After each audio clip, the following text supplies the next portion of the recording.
Welcome back with the for Platypus is the name. Thank you for being here today. I'm going to play a little bit of Hearthstone Mercenaries tonight. If I get bored of it, I might play a little bit of Super Auto Pets.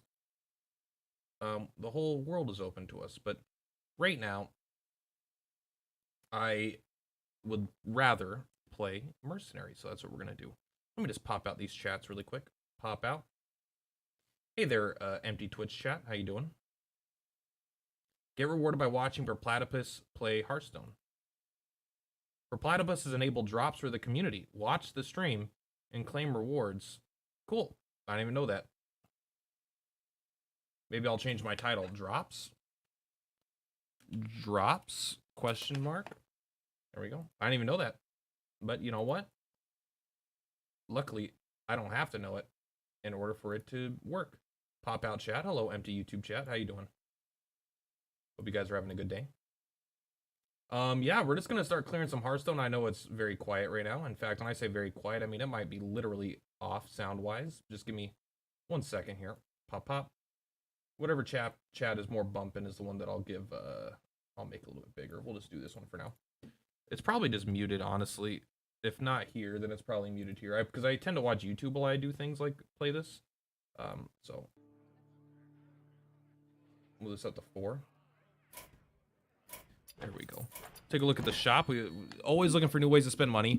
Yes, I did buy the $80 bundle. Why? I'm honestly not sure. I don't really like Hearthstone, the card game, but 5 mercenary packs, I think it's worth about 80 bucks. No, the true reason is I saw some of the new cards, the new set, and I was like, you know what? I know I like Magic way more, but there's something about new cards that's just exciting. And the cool thing about Hearthstone, which is maybe not a compliment to the game, is that most of the expansions, I think 90% of the cards look like shit, and I have no interest in their pushed decks. However, every now and then, I'll see one archetype that looks fun, but maybe not bad, or but maybe bad. I don't know. It's not important to whether or not it's good or not. But for example, the last time I played was Quest Hunter. I played for like 20 games, honestly, probably at the end of it. I had a good time though. I really like making my hero power cost 0 and then machine gunning them down. But this next one has a warlock set coming out that has a bunch of abyssal curses that you put in their hand, and I'm like, and the curses hurt them. That's my kind of thing. I love poison, you know, especially when poison can scale. I love doing things that cause my opponent to lose incremental life. Incremental life loss is my favorite kind of life loss. So we're gonna go into mercenaries. Actually, let's re-roll some of these. Play 3 games as a hunter. Oh man, maybe I think I'll play 3 games as a hunter. You know what? We're gonna start with some non-mercenaries for a second here, just to get these, because it doesn't say I have to win, right? So let's do this. Am I trying to look? In my mind, I'm trying to look. Hey, pity. I was trying to pull something up, but I don't think I need to pull anything up. Can I dismiss this? Dismiss this message. There we go. Why did I get an own pop-up that I can't earn Twitch drops watching myself play, I assume? Deathwing. Is that what Deathwing looks like? Embrace the chaos. Obviously, I don't know shit about this lore. These are probably something we want to top deck later. That's like really good if you get it with like 6 mana. Honestly, I don't think lock and load's ever been good for me, but I think that's because I'm not that good. Deal damage with 2 spells. So originally I thought this was deal 2 damage with spells, and I was like, that's insane. Deal damage with 2 spells means you always have to take 2 cards. It's still whatever. I wonder what, like, I have no idea what the meta is in Hearthstone. I should take a look. Let's look up Hearthstone, because it could be good to know kind of what to play around. I typically don't play around things too much.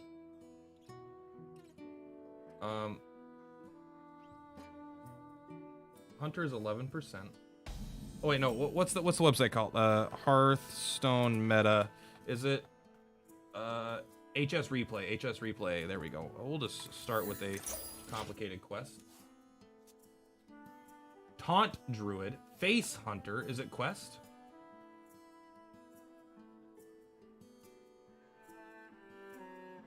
It doesn't look like it's quest,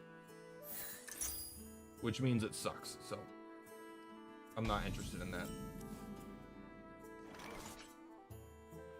Beast Hunter. Where's Quest Hunter? Quest Hunter is a tier 3 deck. Let's take a look. No, it's tier 2. Okay. I think this counts as a spell, right? Explosive Trap. Man, I love Aimed Shot, and I love Piercing Shot. These are fun cards. There are definitely some cards in Hearthstone I like, even if overall the game I don't love.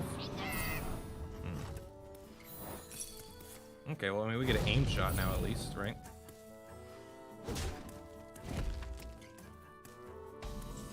After you cast a spell, that's probably not. Oh, let's play the one we played, hand tracking reasons. And now we can target something and deal 4 damage to it with our hero power, or we could also just do it for 6 damage. Hey, girlfriend, what's cooking? Good looking. Laundry's cooking? Damn right. That's awesome. Oh, I got a little bit of my Gatorade left.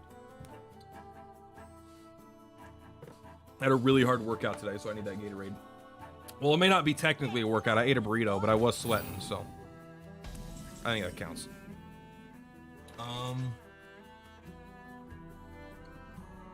Yeah. I'm just gonna pop him.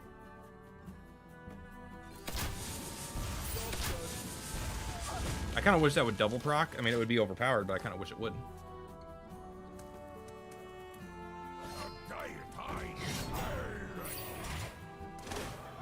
We're gonna waste the damage here, but I'm okay with that. Actually, how much? This does 4, so we can do. No, because this won't do any damage. Okay, I think we just pop this then.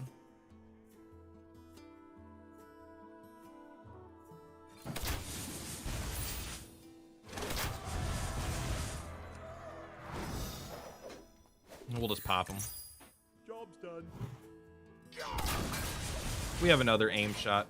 Also, now that our hero power costs 0, right? We've got the Pack Runner is insane. Explosive Trap I don't love, but it is a turn 2 play that sometimes a deck just can't play around it, you know? Or, you know, even playing around it isn't that efficient. Jawbreaker, huh? I do have 6, so that's 3, 4, 5.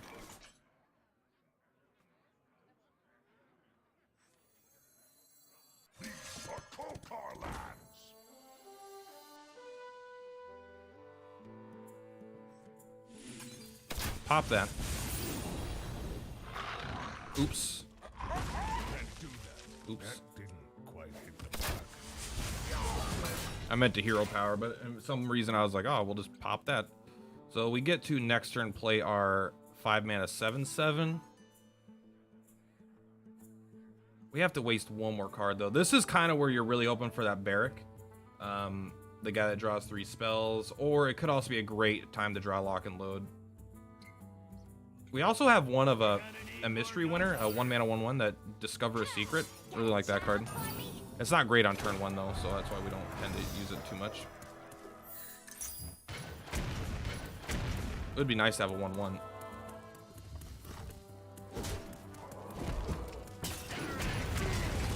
What the fuck does this guy do? After hero attacks, he'll 2 damage to a random enemy twice. What the fuck is that shit?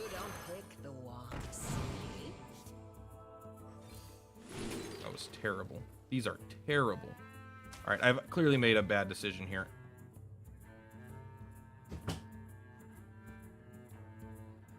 Okay, we have to kill this guy, unfortunately.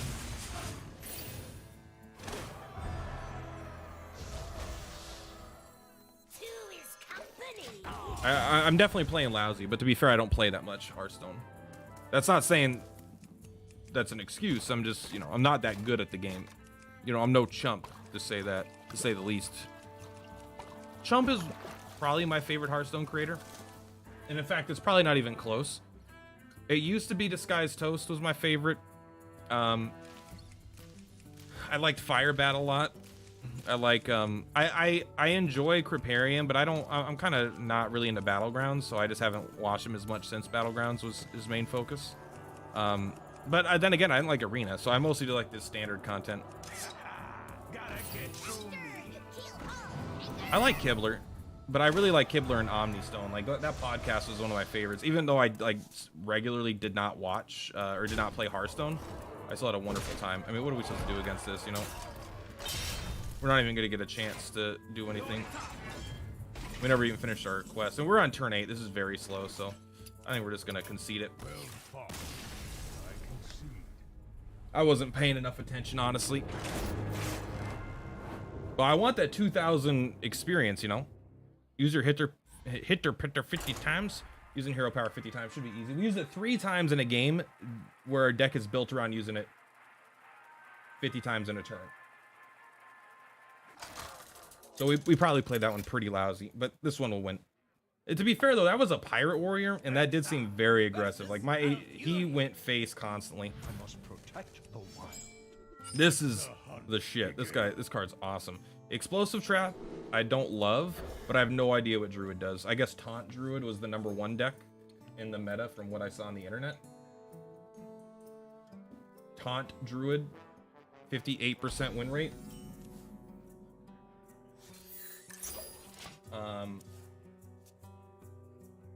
Looks like it just plays a bunch. Okay, it's an aggro deck. When you think of Taunt, I don't think of aggro, but this definitely appears to be. I mean, it curves out at 2, right? There's like 1 3-drop, 1 4-drop, 1 5-drop, or something like that. So I would definitely call it an aggro. Yeah, I would say it for turn 1. That's not that bad.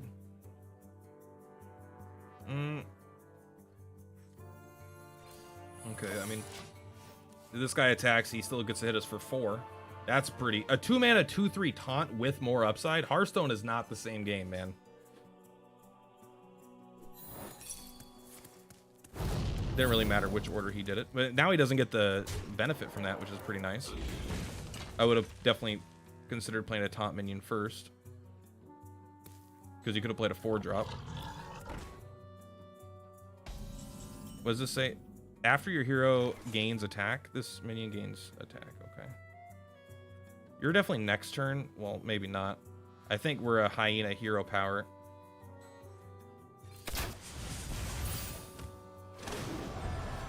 Leave this guy up for now. This is a 2-drop. This minion gains 2 attack permanently every time you hero power after you fucking have it. Like, what the fuck? Might have to quick shot next turn. Quick shot feels so bad to use when your hand isn't empty, but Jesus. No hero power is actually questionable. You should value trade, but please feel free to not. That might be good enough.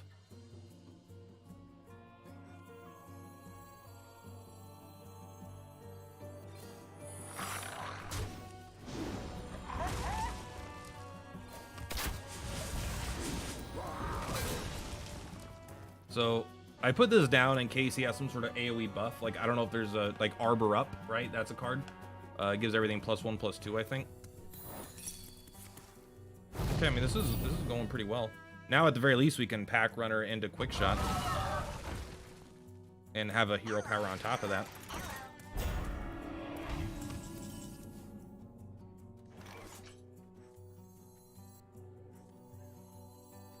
I don't want a quick shot, though. Let's see what we find with this guy instead.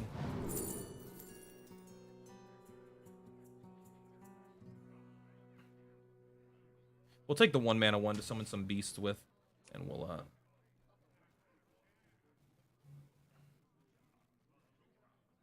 smack that guy, sure. I don't think getting the Divine Shield's that important on this, especially when we have, you know, we have a pretty good follow-up here. Although turn 7, pack runner, Carrion Studies might be great. There's Arbor Up. That's apparently really strong. So I guess I should have played. I thought it was +1/+2.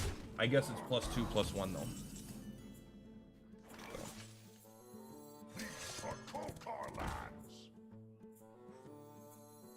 I want to do this first. Does this become 0? I just want to watch it become 0 before I just throw my shit into it.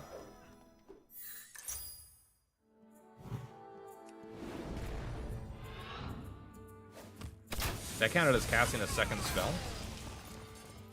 gonna do 3 damage here.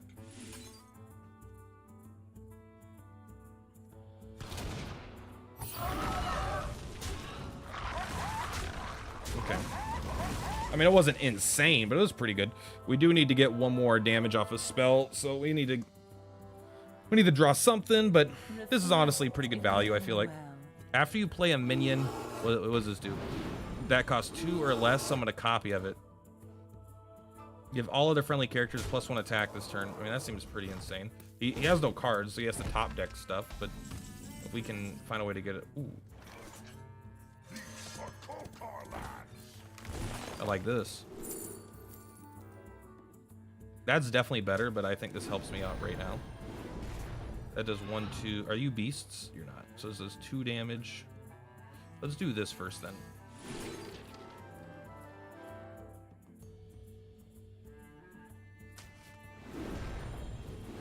Now it does 4, so we'll smack. We're gonna run out of board space, so let's trade. Oh wait, this does 2 damage extra for. It does 2 damage plus extra. Got it.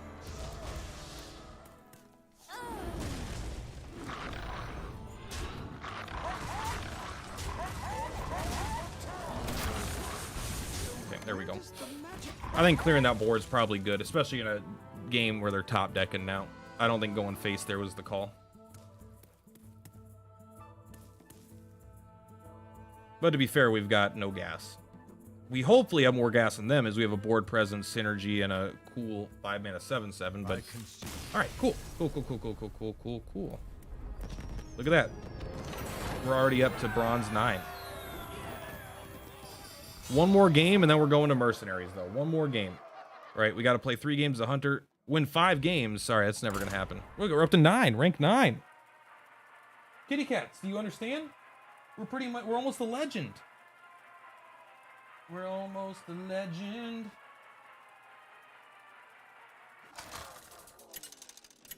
Kitty, kitty. Rexa versus Gul'dan. Your soul shall be mine. Let the hunt begin. I like this too much to get rid of. So this deals 2 damage to a minion and an additional damage for each beast you control. So yeah, we probably misplayed that turn because it would have done 4 damage with 2 beasts. And this is after you cast a spell, not when you cast a spell. So I think so. You deal the damage and then you get 2 beasts, or you get the beast. Noted.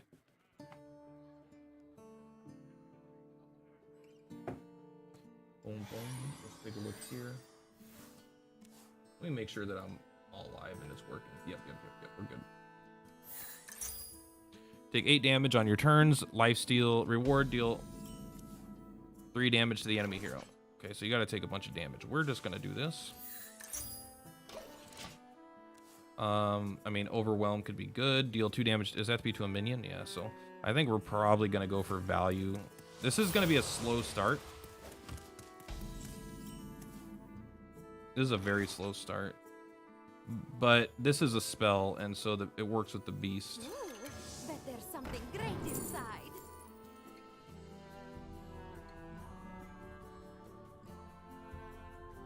This seems reasonable. If you control 2 minions, it doesn't say at least 2 minions. It says if you control 2 minions. Controlling 3 minions is not controlling 2 minions.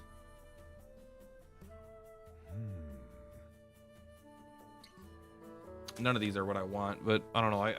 Is a 3/3 better than Animal Companion? In fact, I would say never, honestly, but no damaging spells. Insane. I wish I got a... This might be a great game for lock and load, though. Is lock and load whenever I cast a spell? Every time you cast a spell this turn. So you lock and load, coin, overwhelm.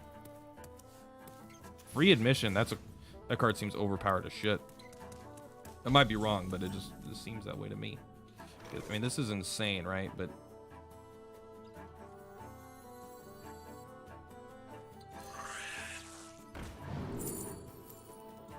we got to go for damage.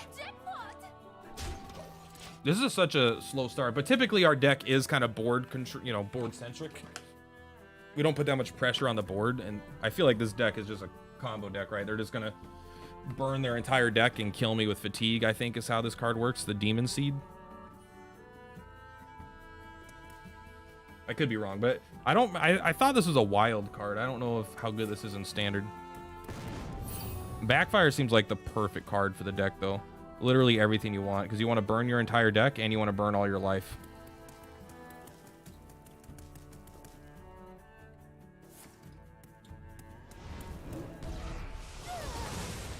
That's so good. All right, so we are going to...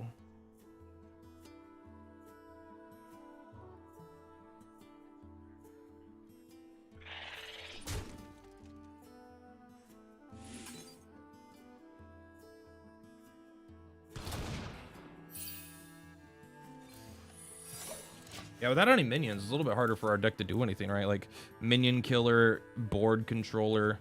I mean, these are very good, but they're way better after we get the hero power online. I think I'm gonna have to use them just to find stuff to speed up, because I think we're down to our last 2 or 3 turns here. Yeah, they're in no hurry. We gotta put on the pressure. What is this gonna do? It's gonna do nothing.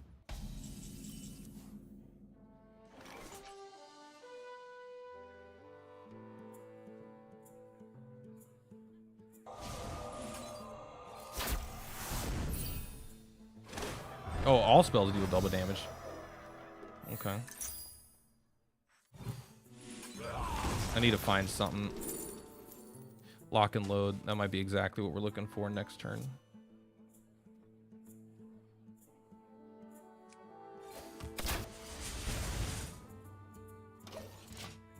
Add a random hunter card to your hand. I don't love that, honestly, but I think I'm going to lock and load, coin, pack tactics.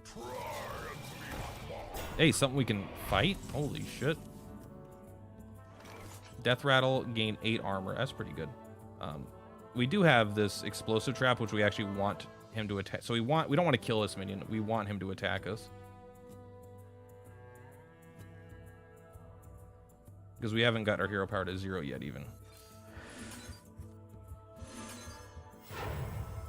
Your spells are poisonous. I mean, I do like that.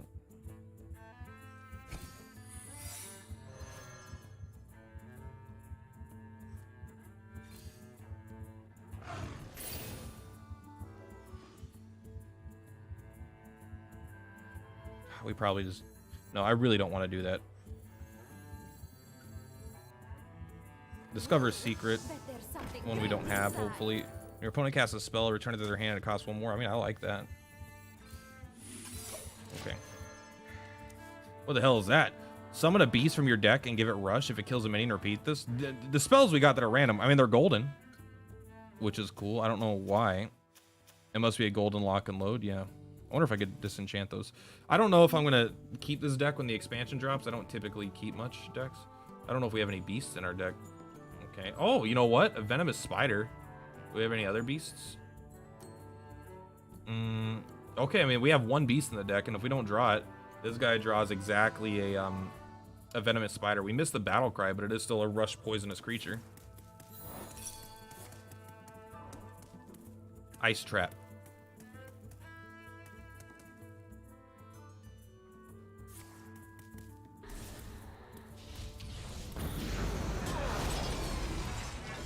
Did that kill? Did it destroy? Oh, destroy friendly minion. Damn. Why didn't you attack, man? It was gonna die. Your spells are poisonous. I wonder if that counts to like explosive trap after we've already cast it.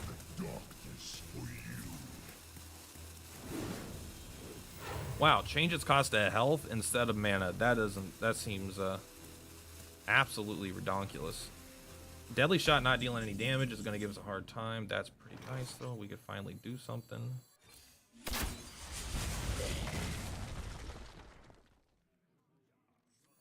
I don't love this, but I think we got to, right?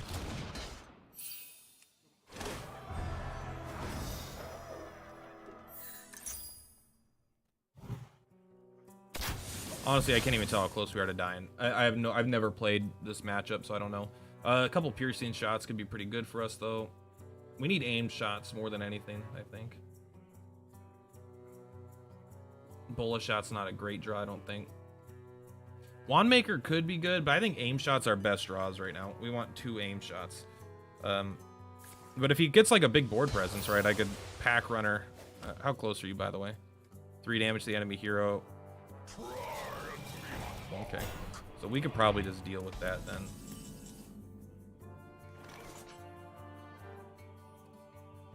I think we got to do this. I hate doing this. I think we do this instead.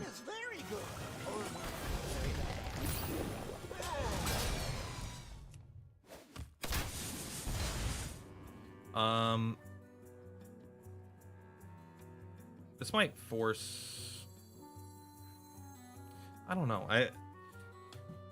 Maybe we need the pressure. I'm not sure if it's a good idea. I'm sure they have board wipes, but I don't know what board wipes. I mean, I assume they don't play Twisting Nether. That seems a little old school, but maybe. I mean, I don't even know if it's in the standard. I assume so. I can't imagine Warlock in Hearthstone without Twisting Nether completely, to be completely honest. Maybe a Artificer combined with like a Soul Shear or something. What's it called? There's another one that puts stuff in your deck. They're at 28, by the way. I mean, we've dealt them a lot of damage. They've dealt themselves a bunch of damage, but okay, Artificer.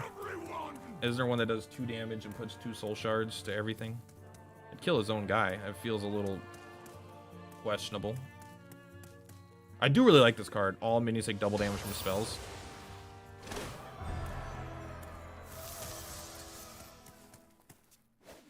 Deal 3 damage to me.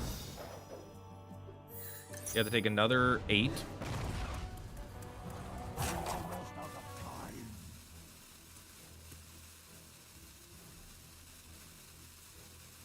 This explosive trap having never gone off is pretty sad. Just give me something I can play. Give me even like a wounded prey. 6 damage is pretty. He only heals up to. That's right. There's an HP cap in this game. For some reason, I just forget that because in Magic there's not. You know. Aimed shot. Aimed shot.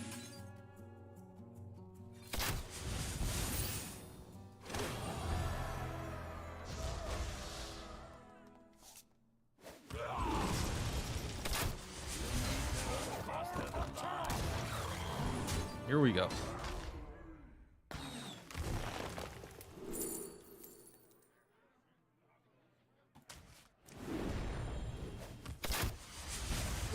Now we don't have any spells. We got 2. Is it whenever we cast a spell? Spells refresh my hero power. It doesn't even say that on the hero power. Is that weird? Like the only reason you would know that is by reading this card, and once this card's gone, nothing on the board states that effect. Hearthstone is so weird, and it's like, I don't know, I'm just used to Magic where things are very, I don't know, things are much more clearly stated, and Hearthstone has a lot of like, well, it doesn't say it, but this is how it works. And in Magic, it's very opposite. It's like, it works how it says it works.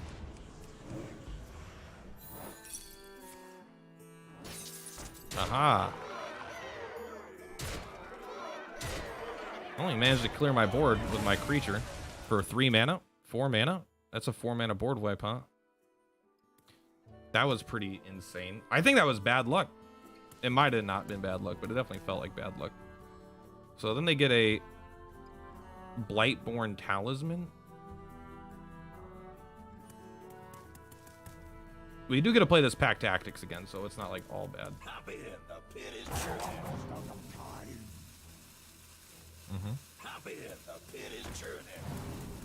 Okay.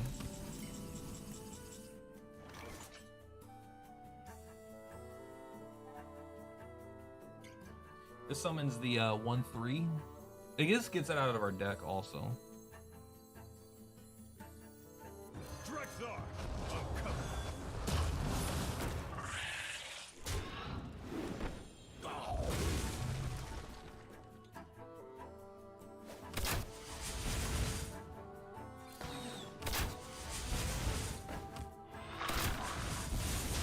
I don't know if it matters if he has that. That might have just absorbed some damage, but like he would have been at 20 right now instead if I would hit him with both hero powers, right?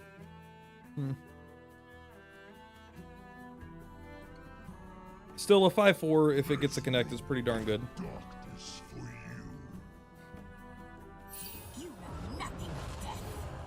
Deal 3 damage. What does it say? I don't know what this card does. Excuse me, Hearthstone. Give me a. Can you tell me what the card does? I didn't get a chance to read it. This is super annoying.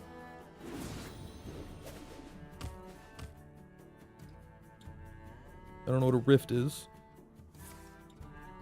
Shuffle off. Deal 3 damage to all minions, shuffle 3 rifts into your deck, draw 3 cards. Rifts, create cast when drawn 3/3 dread. Okay. Well, that might just be enough to kill us. He drew 3 cards. That's enough with this guy in play to... How much mana does that guy cost? That's a 6, and he played that for 6. How did he have so much mana? I don't know. I must have missed something. There must have been like a discount, or he must have drawn one of them with HP, or had one of them be cost HP.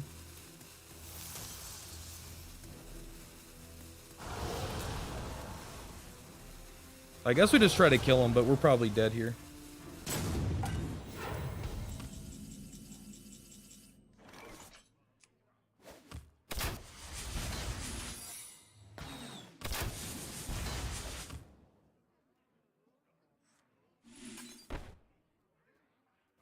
All right. I'm almost out of cards. I don't know if we could draw anything to outvalue what's happened here. Their deck feels to be kind of on a different level. We may not, I mean, they haven't finished their quest, but it's just like they have their whole deck, you know. They're 12 cards ahead of us. That was weird. You're not expecting an explosive trap? Or you could just buff it?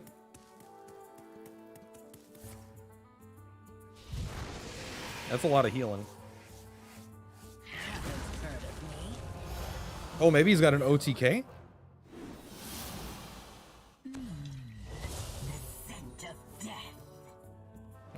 Okay. So he's gonna gain a lot of armor, huh?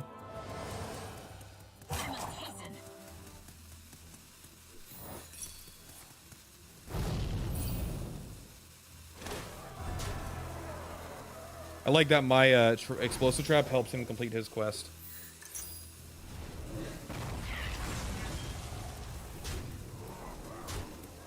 Alright, there we go. Well, you know what? He's definitely won. There's no doubt about that. I got nothing I could do. We're not playing the same level of deck here, I don't feel like.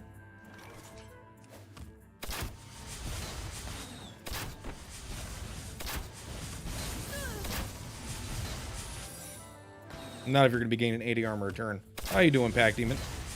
Luckily, this is the last game we have to play, and then we can go to Mercenaries. I'm almost out of cards. Who stole all my cards? Aha, fool. 3, 6, 9, 10, 11. I mean, we're not dead on board because the explosive trap keeps us alive, but he's at like 1,000,000 armor. He has no cards left. I mean, I think we're guaranteed dead, but maybe there's a 99% chance of losing and a 1% chance of winning. 1 out of 100 games, this guy has absolutely nothing in his hand and just loses based off having no value. But he's at infinite armor, but he could die to fatigue.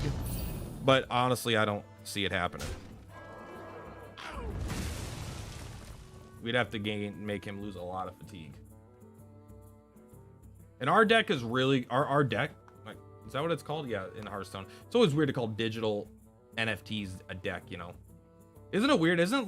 Aren't digital cards just essentially NFTs? You have the one in your collection. No one else has that one in your collection. I don't know. Maybe that I'm not understand what NFTs are. But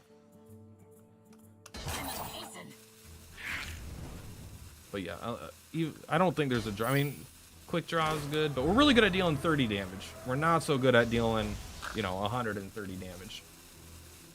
It's a little bit more. Can you trade them? You can't trade them. You can in Magic the Gathering Online.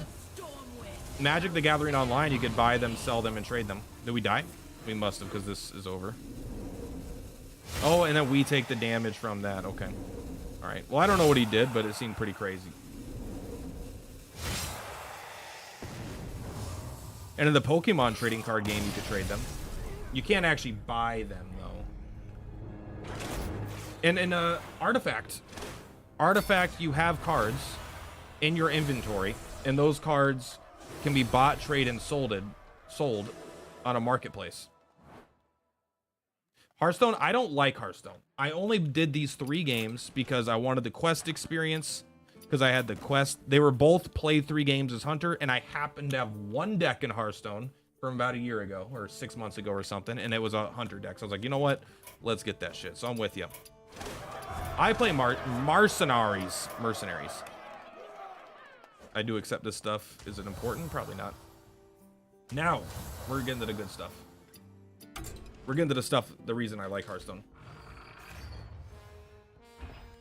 You wouldn't consider an NFT unless you could buy, sell, and trade. Well, that's Magic the Gathering Online, and definitely Artifact was that. You had to buy cards from packs, but you could also buy them directly from other people. They have a copy of a card. You could buy that copy of that card, and you could sell that copy of that card. You can't directly trade them, I don't think. It has to be through money, though, and Steam always gets a cut. So are they literally NFTs? No, I don't think that's actually what they count as, but it is kind of funny to think about that. 900 damage to fighters, 900 damage to protectors. We'll get that done. I care mostly about pushing content forward, though. Let's try to fight a Nixia. Nefarian, I mean. Valera coins. I could use Valera coins. Yes, you could sell your account. Yeah, I mean, I don't recommend anyone sell their account, right? Belinda is level 30. Can we level up her thing? Malfurion, Brucon, Guff, Chi-Ji, Cookie. Chi-Ji doesn't. This is like a full. This is a weird build. I don't think this is actually a good call, but I'm gonna keep it. Let's first go look at this deck. I want to make a deck for this, probably, but yeah, Fire Elemental. We're leveling that up.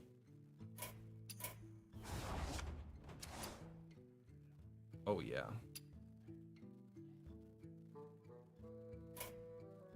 I kind of want. How much coins will I have after this? I won't quite have enough, so I gotta upgrade 2 of these abilities instead of getting this up to 12 HP. It's still kind of low, but can you add 2 fire weakness? Wow. Okay.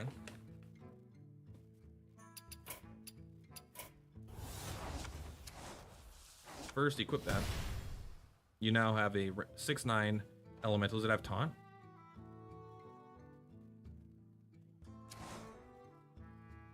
It doesn't say it has taunt, so it may not.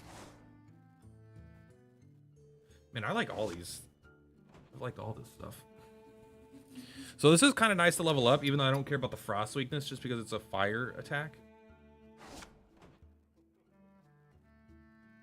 Hey, Ninrak. So it's still true that all bits dropped here go to Great Platypus Gaming content? Hey, thanks for the 5 bits, friend. Oh my god, I feel like such a dick bag right now. I don't have the, I haven't had anyone donate anything for so long. I don't even have the thing up. Let's take a look here. Alert box. Dynamic live alerts. Add source.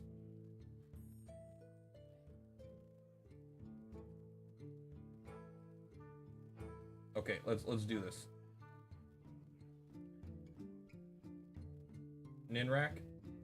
Let's see. Well, this isn't you, but wow. There's your notification. It's not for what you did, but it's for what you deserve. Thank you very much. All right. I have 138. This costs 125, but it goes. Nah. Now that we have that leveled up to 2 fire weakness, I kind of want to get this up a little bit more. I think. Gotta catch you when your guard is down. Absolutely. Please, as long as you catch me, don't let me fall. I trust you. I don't know what Go Fish does. I'm gonna get it. You know what? Fuck it. That goes up to 10 damage. We're getting that first, though. Sorry, Fish. I don't know what that does when it gets better. All right. Who's leaving this party?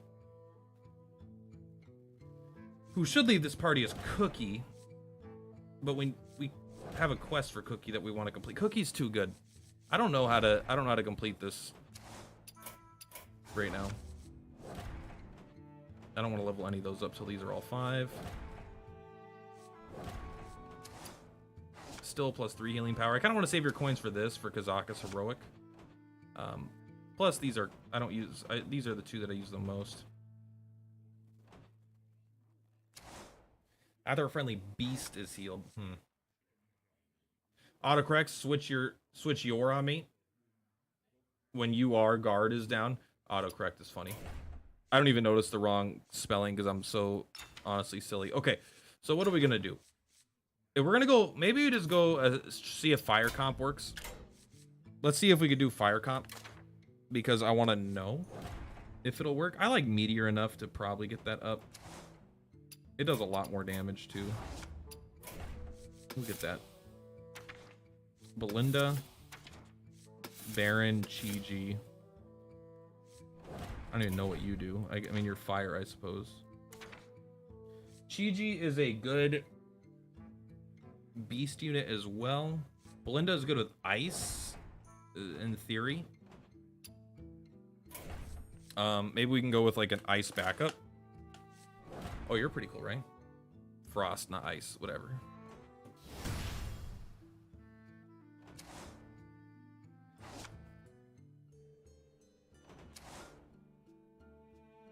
Wow, that gets way stronger. We got to get Hailstorm leveled up for sure. Deal 3 damage to an enemy. Their next ability gives them +1 frost weakness for that turn. For that turn. Okay, sure. Deal 4 damage. Damage increases by 1 for each time another frost ability is cast. Not even by you necessarily. We'll bring you. And Varden. After you freeze an enemy, gain 1 frost damage. We're going for Nefarian. I'm going to assume that that means a lot of things, you know, like a lot of little guys. Wow, you got some coins, bro. We definitely want this up because this ability is like great. I don't think that's that good. I mean, maybe it is, but I'm not a huge fan of it.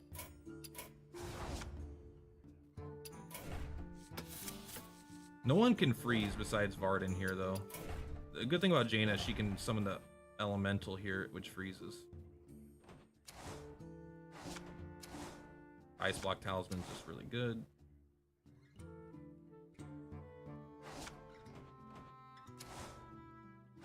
That also has built-in frost damage. Maybe we're not going to use Chi-Ji. Maybe we're going to use Gideon, Belinda, Rag.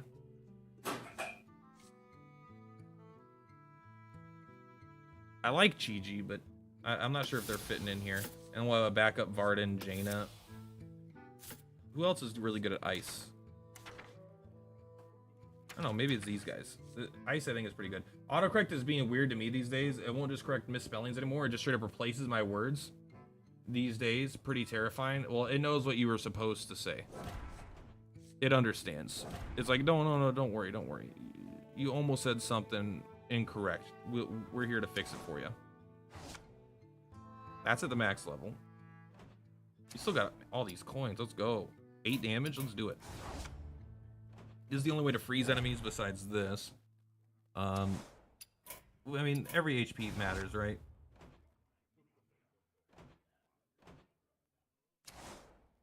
This is the one you're going to use the most. You're never going to use this, like, actually ever. Maybe we save it for the frost dust. No, but you're not going to get that anytime soon. Whatever. Who cares? We're happy with this.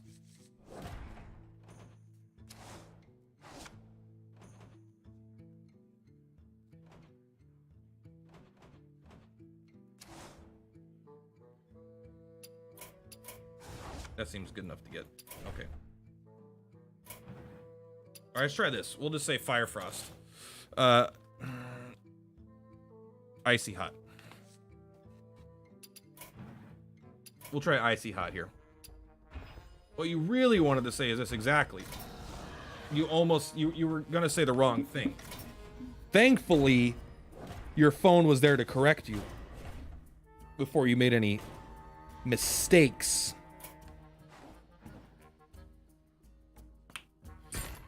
Okay, we have no Cookie in the party. God, it's so hard to make a team of 6 characters. I see why people have like a core that they put as their start, and then you have like just some backup characters that are really good, because Cookie gives everyone 9 HP. 9 HP is a lot of HP. Like this team would be way stronger with 9 more HP. So we're probably supposed to pick one or the other of these. Whatever, we'll try. Look at that.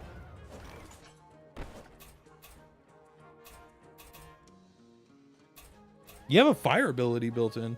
Deal 6 damage to an enemy, 5 fire speed.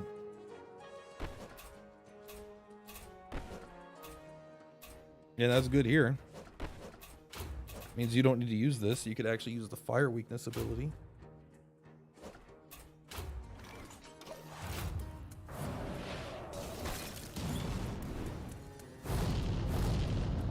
Yeah, burn them. Watch out. Rag, you're not dying. Don't worry.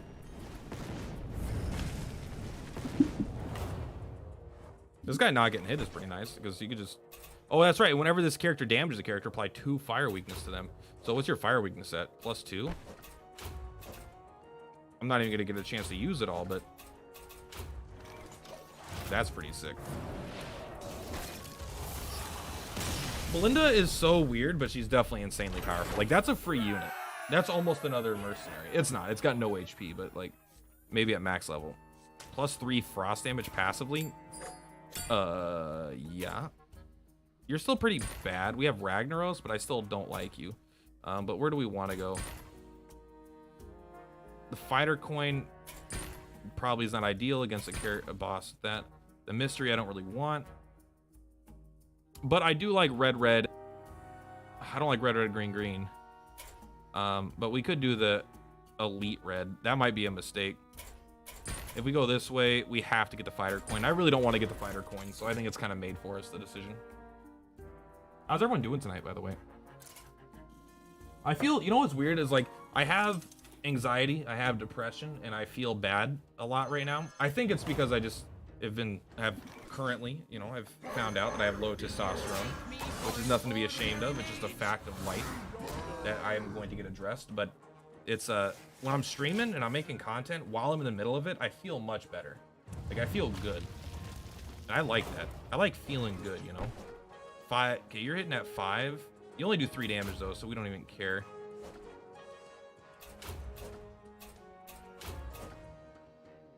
This fire weakness thing is OP, bro. Imagine actually if he had more fire weak. So he does, this is like 6 extra fire damage, right? In a sense. We don't do double damage to him still, but oh baby, look at that. Oh baby, go Ragnaros. Go Rag, go Rag. I like people watching my content, man. Maybe we should upgrade this, because you end up having to use it a lot if we're not using Chi-Ji. Because this guy could use this, but I really want to be using this fire weakness for the most part. This honestly though, Chi-Ji is really strong. Rag feels kind of like the odd one out. Just from speed-wise, but I don't know, like, Belinda definitely is feeling fucking good. And she's not even, like, maxed out. Not even close.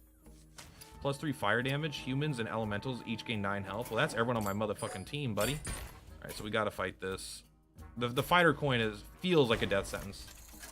This map could have been worth re-rolling, probably. Just working hard and enjoying the tact still. That's good. I'm happier and enjoying tact. I don't know what I'm enjoying right now in terms of games. I'm playing Hearthstone Mercenaries mostly out of... just because there's not... I don't know, not that much going on, honestly. We're gonna try this. But I'm playing 4 games right now. I'm playing Triangle Strategy about an hour every other day. Final Fantasy VI about an hour every other day. And also this and Super Auto Pets. Super Auto Pets is probably my favorite out of all of them, to be completely honest. 8, 7. So you are going to get, right, your passive is you get +2 frost damage until end of turn.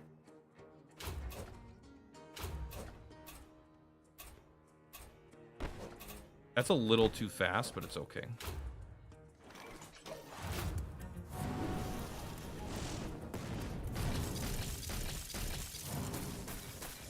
Oh, that's right. It fires random missiles now. That's pretty nice. Please leave her alone. Jaina, if you die, I'm going to be so upset. And that's nice and slow at least, right?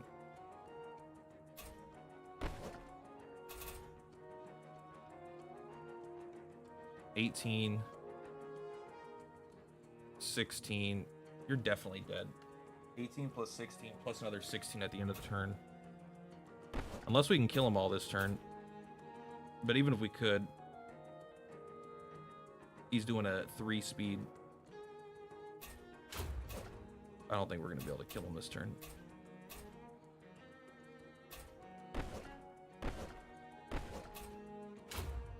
well, that team kind of fell flat. But this guy is so good at killing blues. Oh, they are dead.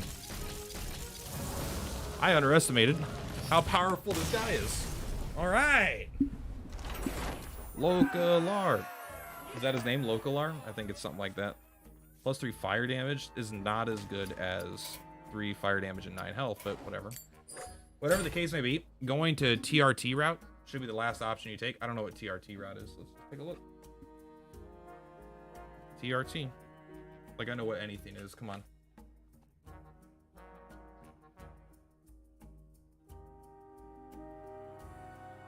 Whatever it is, I'm probably gonna get injections of some kind. That's what it is. My testosterone is very low. I don't want the spud, but I have no choice but to take it. But also, I am working out and I am eating right. That kind of stuff. I think it's my antidepressants that are probably fucking with the hormonal balance or something. That's my guess. But I'm no expert. 3 juicy boys, huh? 3 reds means we use 2 blues.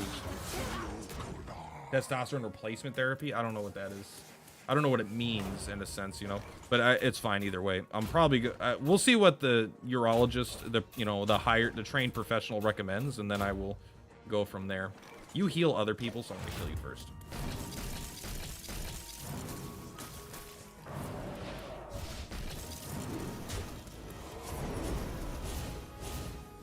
All that extra attack, bro. Stop that. Stop that. This guy fucks with my frost comp. I'm not gonna lie.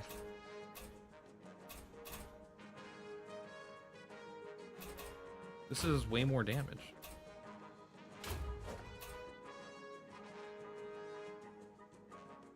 $16 damage is a lot. Attack.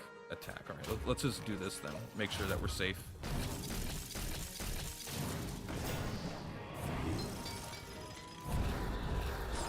Freeze him. I wouldn't be surprised if antidepressants are definitely linked to it in this case.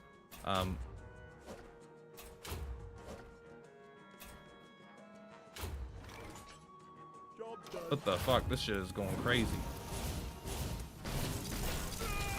There we go. That's pretty good though. I am right about thought. You're absolutely correct. Yeah, I mean, again, I tend to default to what professionals say. 3 speed faster seems a little too fast. Let's just give you some more HP to survive. You know, professionals, not that I necessarily read on the internet, but, you know, a medical professional that I've spoken to wanted me to go see a urologist. And so I will go talk to them, and they will give me the options and the risks associated with those options. And I will probably make my decision based on that. This might be better. You have a lot of extra HP, if I recall. Are you an Alliance character? You don't happen to be Alliance, do you? I hope so.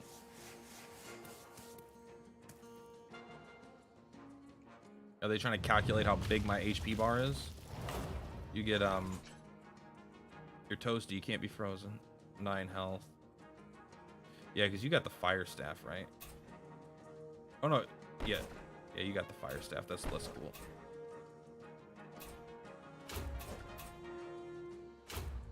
Oh, this guy gets the bonus HP. Well, fuck. That's pretty cool.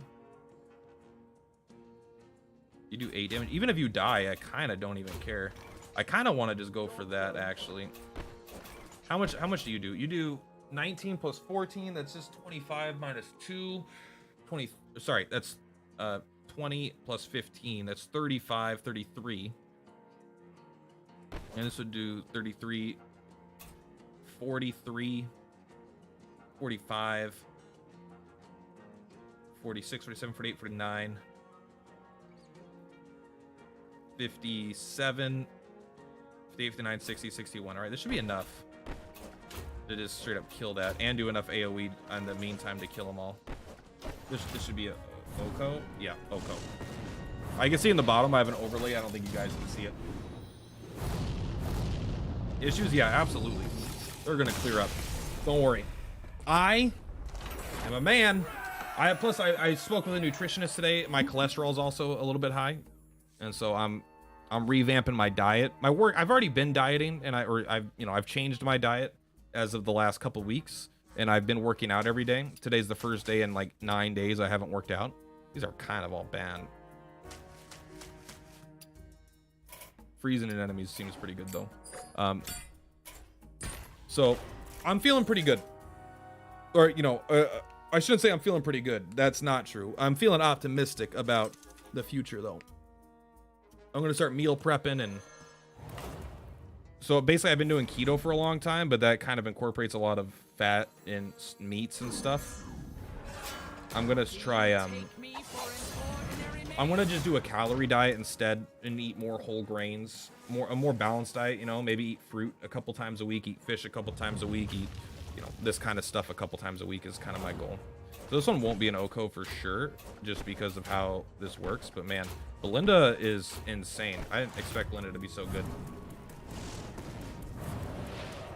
This fire weakness is what fire's been missing for me. The damage scaling. She's a reverse damage scaler. I would say it's worse than fire damage, but this is an OCO. But I don't know if it's actually worse than fire damage. The thing is, it only affects the individual enemies. Your horde characters have plus 10, plus 5. The thing, or plus 5, plus 10. The issue is, even if that does only triggers on one character, that's still 10 HP on that character. 10 HP. I was always like, who cares about that? Let's go ahead and get the 3 frost damage times the number. Like, yeah, it's good for damage, but man, it feels really good to not just die.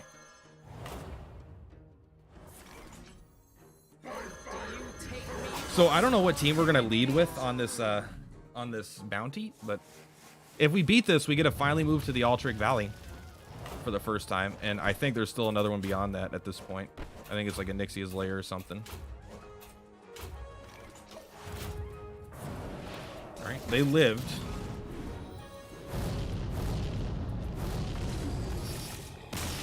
They didn't live. I just didn't get a pop-up like I normally do. Maybe I didn't get any points for that. I do like I don't love the freeze. Whenever your characters play a frost ability, cast Icicle 3 at a random enemy. That's gotta be... those are typically just so much damage that it's even gonna be better than freezing.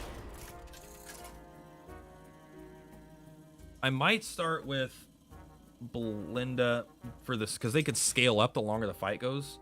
No, the frost guys can too. Ooh, but there's a bunch of guys here. Fire resistance plus 3. Well, I think that kind of answers that for me. Resummon You'd better be ready. these guys that died this turn, if any remain. If not, summon Nefarian. We got a Valera. Okay, so the whole fire resistance thing makes me feel like we should go with Frost, believe it or not. I think Spud Me 2 is going to be insane in this. Hey, girl. Hottie with the body. Cutie with the booty.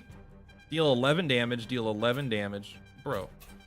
Deal 11 damage. That's a lot of damage, especially because all 44 of it's probably going to go to the same character. All right, now what do you actually do, though? You gain 10 attack this turn and attack the lowest health enemy. Do we just kill him and... Is he... Oh, sorry. Don't do that. Can you not target this guy, I wonder? You can. Interesting. Deal 10 damage. Sorry. Okay, 10 attack this turn and attack the lowest health enemy. Combo gains stealth. Okay. Deal 10 damage. If this merc was stealth, deal 25 instead. Cool. Deal 7 damage to all enemies. Your other mercs are 3 speed faster next turn. Okay, I'll take that. I can't risk that they attack this. You all move at 5, so any of those that move before us is going to be pretty good. I definitely want to give you the worst chance of going fast, though. I don't want to touch that guy. Yeah, so these are a bunch of red dudes. They're likely going to fuck us up, but I don't know what I'm supposed to do about that.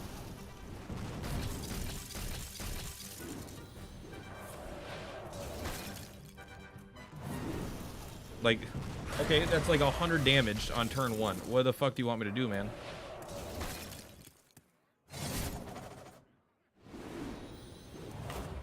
That was pretty crazy. Do you take me? Luckily, we got a character with frost abilities, and it could add fire weakness. I wonder if we could just kill this guy. We probably don't want to, right? I assume if you... Oh, we're faster now. Speed of 3. 5 damage to all enemies. Probably is what we want to do. Oh my god, you get to choose. I thought it was random. You can do frost and gain frost damage. Or you can do fire and gain fire damage. How fast is that? That's at a 4?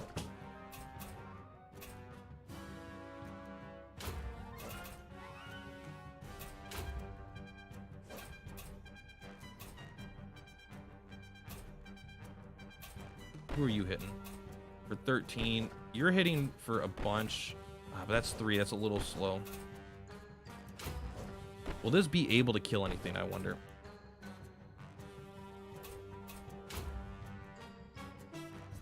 That's it. Your speed's at 5. You're at 3. You're just too fast.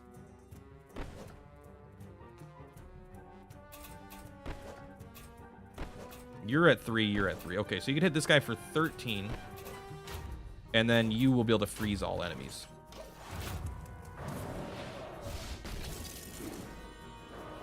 Don't kill this guy. That gives us a bunch of frost damage.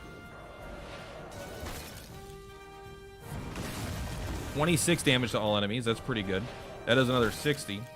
All right, that worked out better than I could have imagined.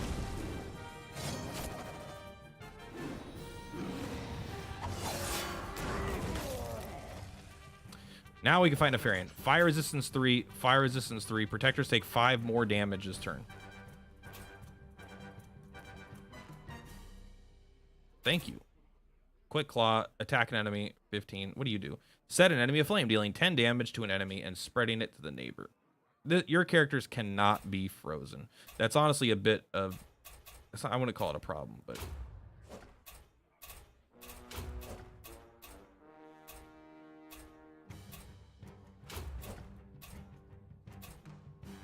This does 31 damage. I gotta do that. We'll add more fire weakness, even though it doesn't do anything. We have a fire backup. Protectors take 5 more damage this turn, please. I welcome that. Oh yeah, every time we cast the spell, it's gonna do that too. Okay, so this is over. This is over. Good luck, buddy. Nefarian, I hope you got a good medic. I hope you got a good medic, buddy. Boom. Boom. Right, this can hit one target 3 times. That makes that way stronger in single target situations like this. Man, Belinda's so good. I had no idea she was that good. There we go. We beat him. Math, baby. Who needs math? Math is for blockers. Yeah.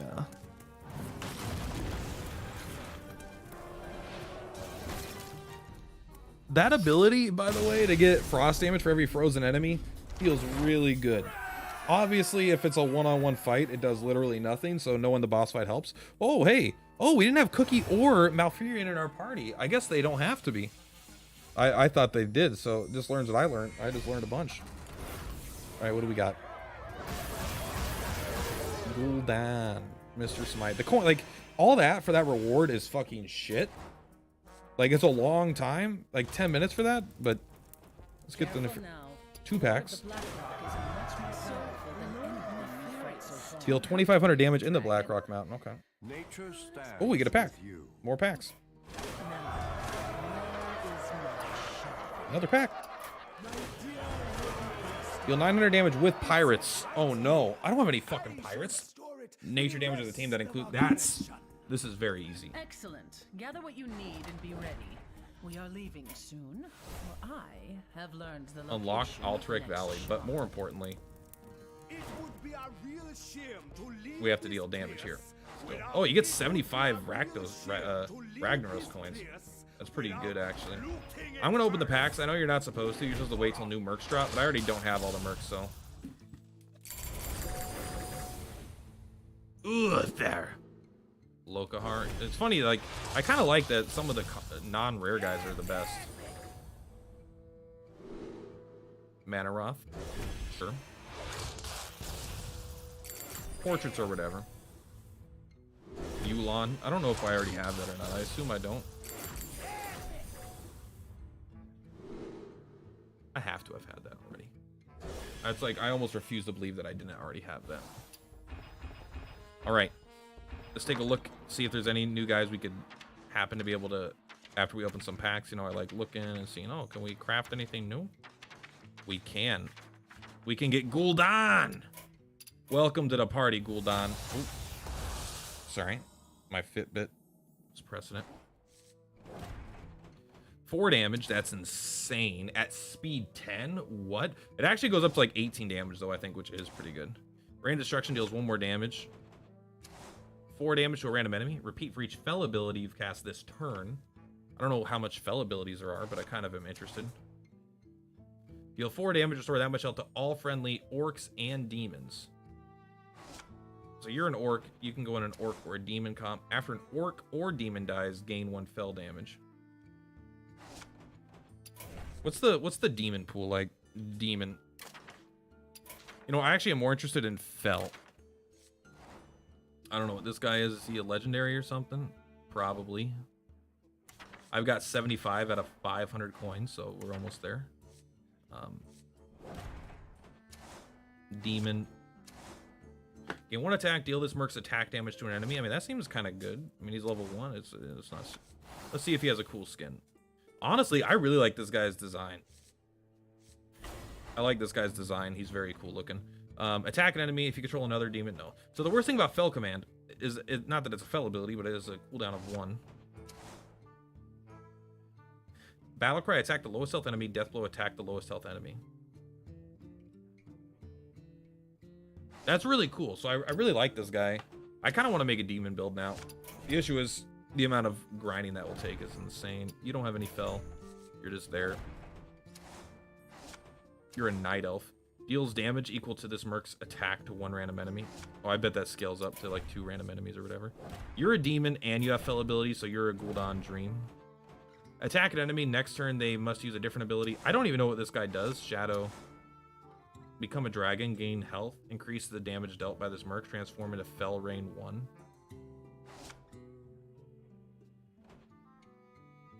I kind of want to look this guy up. Rathion. Mercenaries. Sorry, that helps.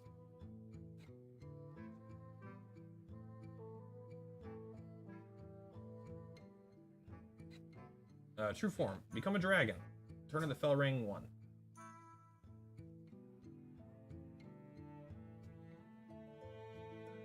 Okay. Become a dragon, gain health, increased by damage dealt by this merc. Transform into Fell Rain 5, become a dragon. And, okay. What is Fell Rain 5?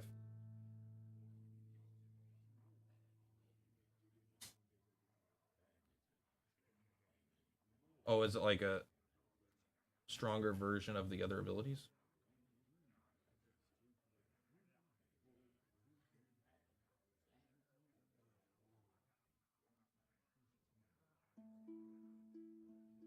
No, I don't know. This isn't super clear to me.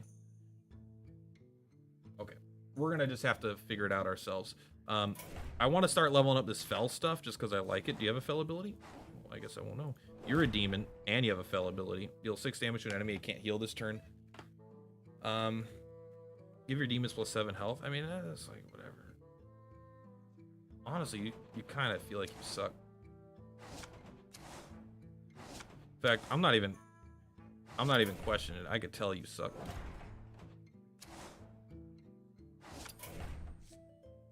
Lord Jaraxxus, I really want him. I'm close to Lord Jaraxxus. Fuck yeah. So we need Rathion, and Gul'dan. A Gul'dan shower. Let's see what we got going in here. Max level. Thank you. He's working on it. You're a troll, though. Get out. I really, really like you. Don't get me wrong, but we're gonna go down, and I want to go with the. Yeah, let's go with this guy. We'll have to figure out what that other guy does a different time. Okay. All right, so let's go ahead and do 2,500 damage in Blackrock Mountain while doing 900 damage with team. I don't have shit for pirates, so let's make a pirate team really quick. Pirate.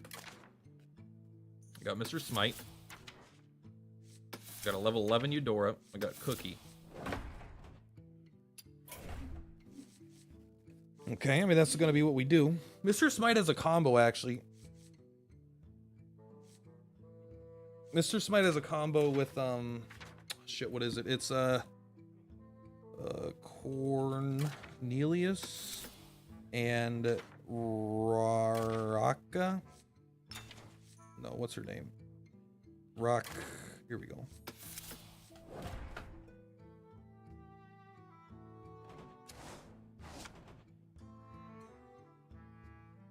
So this might be the secret.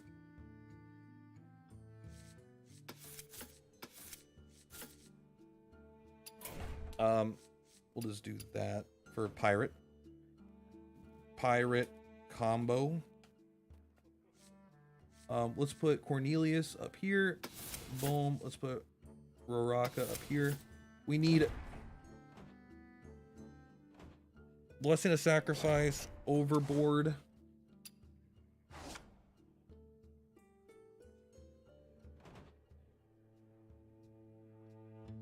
Yeah, one attack for you. That seems so stupid. Maybe the 5 health or less goes up with 10 or less health. Okay, it will go up. That's good. We're still gonna level this up though.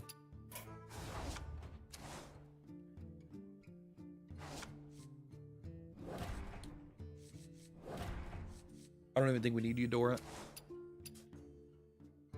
But I think the cannons are kind of like her big thing.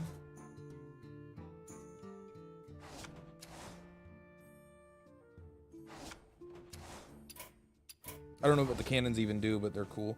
I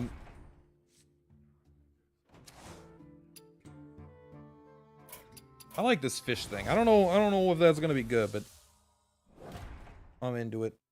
Okay. Okay, so this is what we're gonna. Oh no, Cookie. Sorry, not Cookie. Roraka, you're gonna come up there, please. Please come up here. That's not how we want. We want you up here. Why does it have to look like this? Just work. God! Why would this be so hard? Give me a display. It'd be quicker just to remove them and re-add them. All right, so that's for Cookie. This is for Malfurion. Is in your team. It doesn't have to be in the 3. We might as well do it here, right? Is there, what's a good encounter for nature? Or even pirate combo? I don't know if it matters. I'll just pick this. I feel like Blackrock Mountain has all the same stuff. Let's start with nature.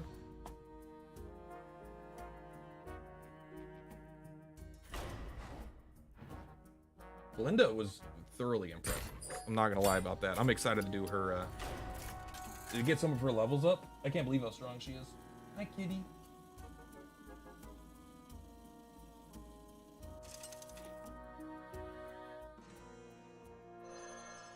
I love my kitty. Big stretch. I thought he had something on his eye. It was just a reflection of all the love I have for him.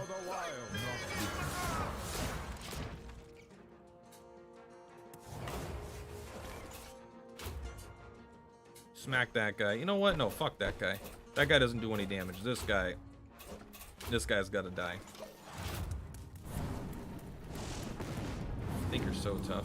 You know what? I didn't think I needed Belinda for the fire comp. It's immensely stronger now that I have that though. Not quite dead, but you're dead before you can act again, so it doesn't matter. Doesn't matter significantly. You do 22 damage. You do 12 damage. You do infinite damage. Boink. That we did the wrong ability there. Whatever, I think it works out. I can also see my task by coming to the bottom right corner. I feel good about, like, when you're declaring new content, man, this game is so fucking fun. I really like the bounties. I wish it was a little easier to get the teams ready. You know, like, I want to play with a lot of different characters, and it's kind of annoying that it's just fucking hard. It takes a lot of legwork to get, like, I'm still, my main teams that I use all the time still aren't, like, max. They still have room for improvement. Which is, like, whatever, right? I don't think there's any reason not to do this. In the very first fight, we did 201 of the 900 damage needed. 250, 2,500 damage in Blackrock Mountain is no easy task, though. Rather, it's not a short task.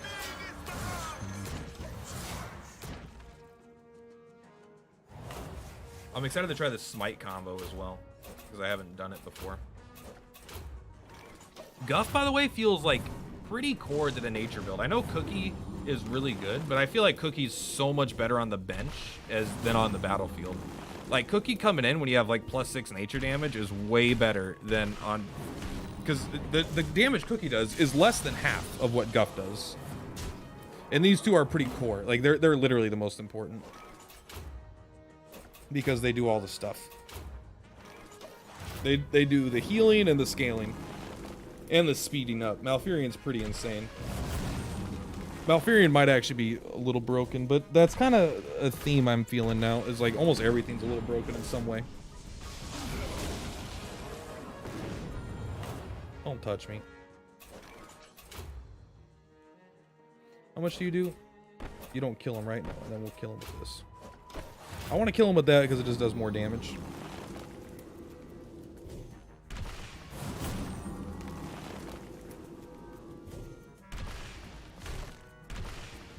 Hurrah! So I wonder if there's any enemies that physically attack a lot. These are all pretty bad, I would say. Fuck it, let's go. We're not trying to win this one, so we don't care at this point. We're just trying to do 900 damage with nature.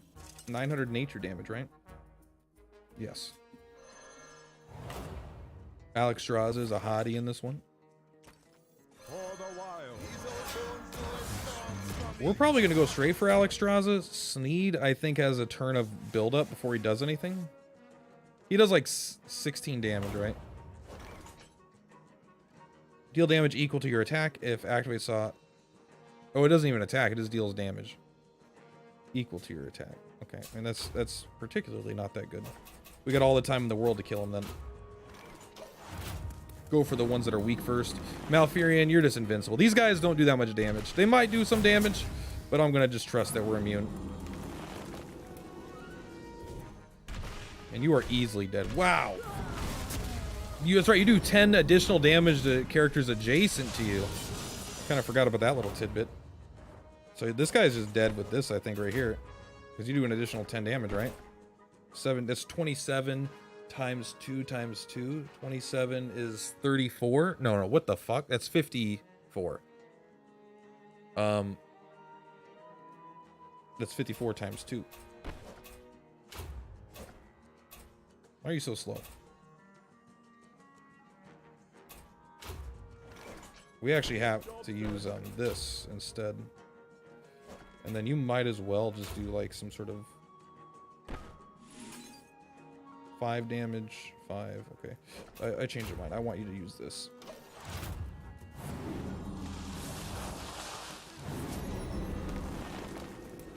Look at this. Boom! Nothing like a little 108. Looks like it did 20 less damage. I guess he didn't count as being adjacent when he was already dead. 4, 5. Don't worry. Why are you slowing me down with something? Yeah, you're just hammer adjusting this thing again and again. Get out of here with that nonsense. 11 damage. Well, this is at 3, right? And okay, this is fast enough.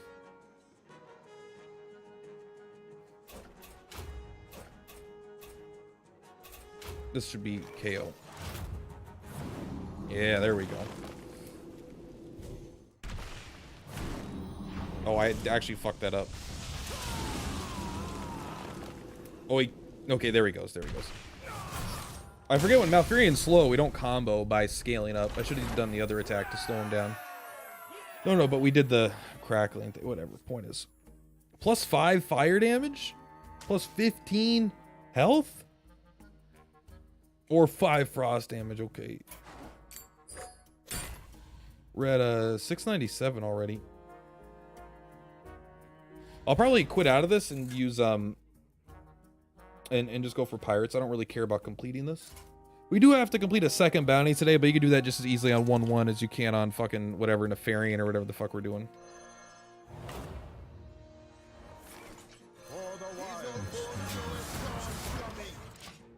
Surprised Cookie needs pirates. Like, Cookie doesn't feel like a pirate character, but I think they do have like one synergy with pirates. We want him to die because he stops healing, and that's the #1 way that we lose. But I still, like, again, we're not too concerned with winning, but still good practice to keep your targets prioritized.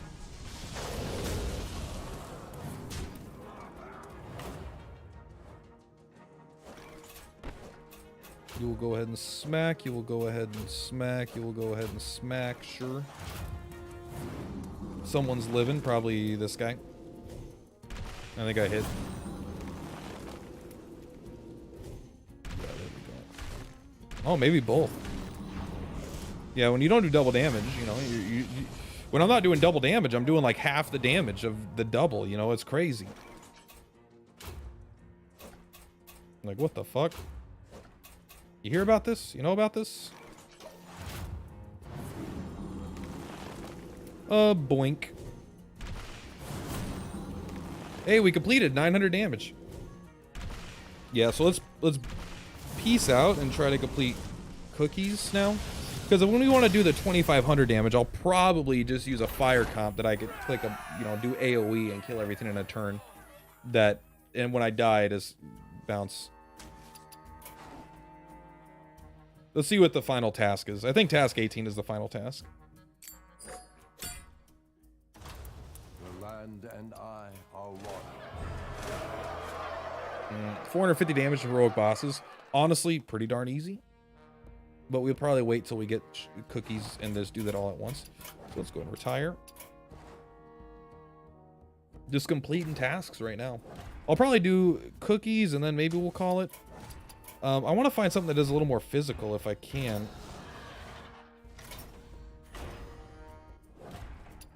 Might be a little bit ideal to go a little bit. Instead of Altric Valley, maybe go to Fellwood Heroic. Ideally something maybe a little bit easier. I think Fellwood has a lot of physical attackers, which is exactly what we need.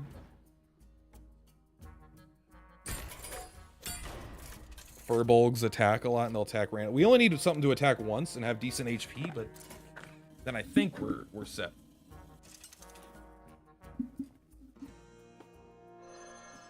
So this is a Mr. Smite combo we're going for.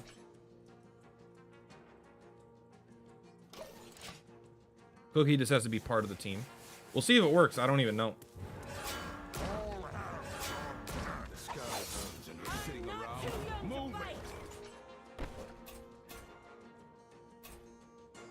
You gain taunt for 2 turns. You do nothing.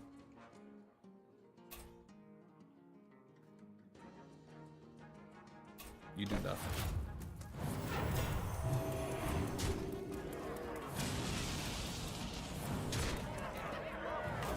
Okay, now you overboard. Restore 8 health to another friendly merc. Whenever it takes damage this turn, this merc takes it instead. Another friendly character is damaged.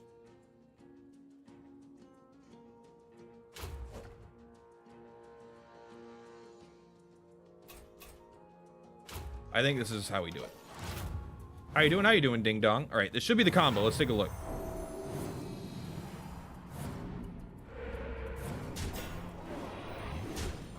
Oh, we hit something with 0 HP. Oh, it didn't matter because... How you like that? That's right. What's up? Luckily, this isn't about winning again, right? This is about getting 900 damage. How you doing, Ding Dong? Hope you're having a good night. Attack. You're not a pirate, so you don't do anything. I want to see what this does. Does it summon more than one thing? It does have... Does it have more HP? I can't even tell. 50. It does get better. There we go. We'll go ahead and do that.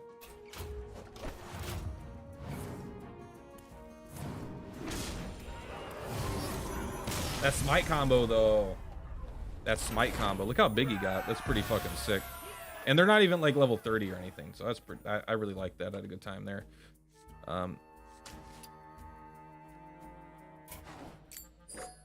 was 195 damage. I mean, that's whatever. I'm doing all right. I heard your intro and hope you're feeling well. Yeah, I'm doing pretty good. What for what video? Because whatever I recorded was probably a week ago. Not that I'm like kicking ass right now mentally. Just kind of, you know, life. You know, life sometimes is life. I'll tell you that. But there's nothing particularly wrong. Just a little down in the dumps. But I think I'll be feeling better in the next 1 to 2 weeks. I think I'm going to have a pretty big turnaround. So I'm looking forward to that. Depression and low testosterone. Yeah. You know what? One thing no one can accuse me of is keeping too much stuff to myself, huh? No one's ever going to be like, Platt, man, he's just so secretive about what's going on in his life. No, the second I get told anything, I'm like it's like, it goes into my head and it's just like, play that back to me. And I'm like, ba, ba, ba, ba, ba. Did you guys know? Ba, ba, ba, ba, ba, ba, ba. Can't help myself. Not that I need to. I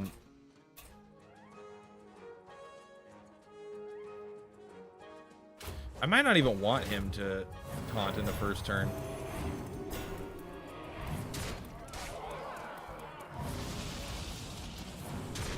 That's what I want.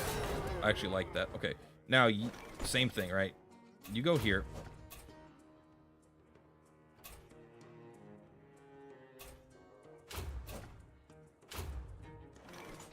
Okay, here we go. Combo, and we won. Look at that. I like this combo. This combo is fun as shit. Boom, smack him. Boom, smack him. Boom, smack him.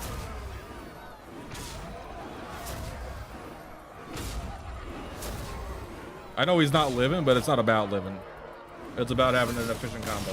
Hey man, that's real. I feel that too. But mentally, I can quickly get over it. It's just my personality. Hope you overcome your negative. Yeah, I mean, I was a person that even in high school, you know, and then as I was 20, 24, I didn't even consider mental health like a real thing in a sense. Like, I mean, not basically literally, I was just ignorant, you know, an ignorant young guy. I was just like, because I had never felt sad. I had never felt depression. I didn't understand it. I had never felt anxiety. And so to me, it like wasn't real. It was just like something, I don't know. It's something that it's hard to really relate to until you experience it. But now it's like, I'm very aware.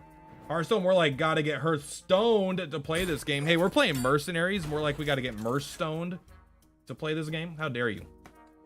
I might need to get a drink. Some good old fancy water. You know, the good thing about water is that at least if you're in a, you know, developed country, it's always there for you. In a world where water is always there for you, a lot of people pay for that shit. I won't lie. We really need Cornelius to get that thing that makes him take less damage every turn, but such a good game. What's up, my dude? Last time I watched you was when One Step from Eden gameplay. I do like One Step from Eden. I don't play it anymore. I'm done with One Step from Eden for honestly probably forever. Not because I dislike the game, but just because I feel like I played it enough. I buy bubbly water. I can't stomach that shit, man. No, listen, I'm happy you love it. I hope it fills your life with joy and meaning. I can't do that. That's not who I am. I'm not a bubble water man. Yeah, Mr. Smite, you're looking good right now. Yeah, it was like 8 months ago. Yeah, I believe it because I haven't played Eden in a long time. But yeah, it's things are going good. I've gone through a lot of phases. I went through a whole like it's still weird because I was known for an Eden guy for a long time, and then I became even better known as the Dragon Quest Tact guy. And then I quit Dragon Quest. I'm good at shooting myself in the foot. I'm really good at, like, whenever my channel gets traction and I get bored of a game, I'm like, you know what? Fuck it. I just can't make myself play something I don't want to play anymore. I think that might be what you have to do to be an effective content creator. Like, maybe I'm wrong. Maybe Mr. Llama really wants to play Diablo 2 for 10,000 hours every year. I will not do that. I would rather work a 9 to 5 than do that, honestly. One, because I'm not saying I make more money than Mr. Llama. I have no idea. It's not important. I'm not talking about it. But there's a good chance that I'm making more money doing something that is less miserable for me than, you know, it's like those, it's one of those situations where someone, you know, with how much effort someone will go into to getting out of work, it's like, well, why didn't you just work? You know, it's like, oh, you have to go behind this thing, and now the boss can't catch us not working. It's like, I think I'd rather just work. You know, there's a point where I think you get there. And with content creation, I definitely hit a point where I'm like, I would rather not be a content creator than have to play this for the rest of my life, you know? I think that's the downside of being a video gamer. Like, I think if you're a video gamer in general, like, I've played thousands of video games probably, and I've beaten, you know, a lot of video games, and I love a ton of different kinds of games. So until you get big enough, it feels kind of like it's I could definitely get the vibe that you don't really sorry, I got distracted here. Like, I want to play different games. Inherently, that's part of my personality, is playing as many games as possible. So even the very concept of playing one game would make me feel like I would have to stop being a video gamer and just start playing a video game.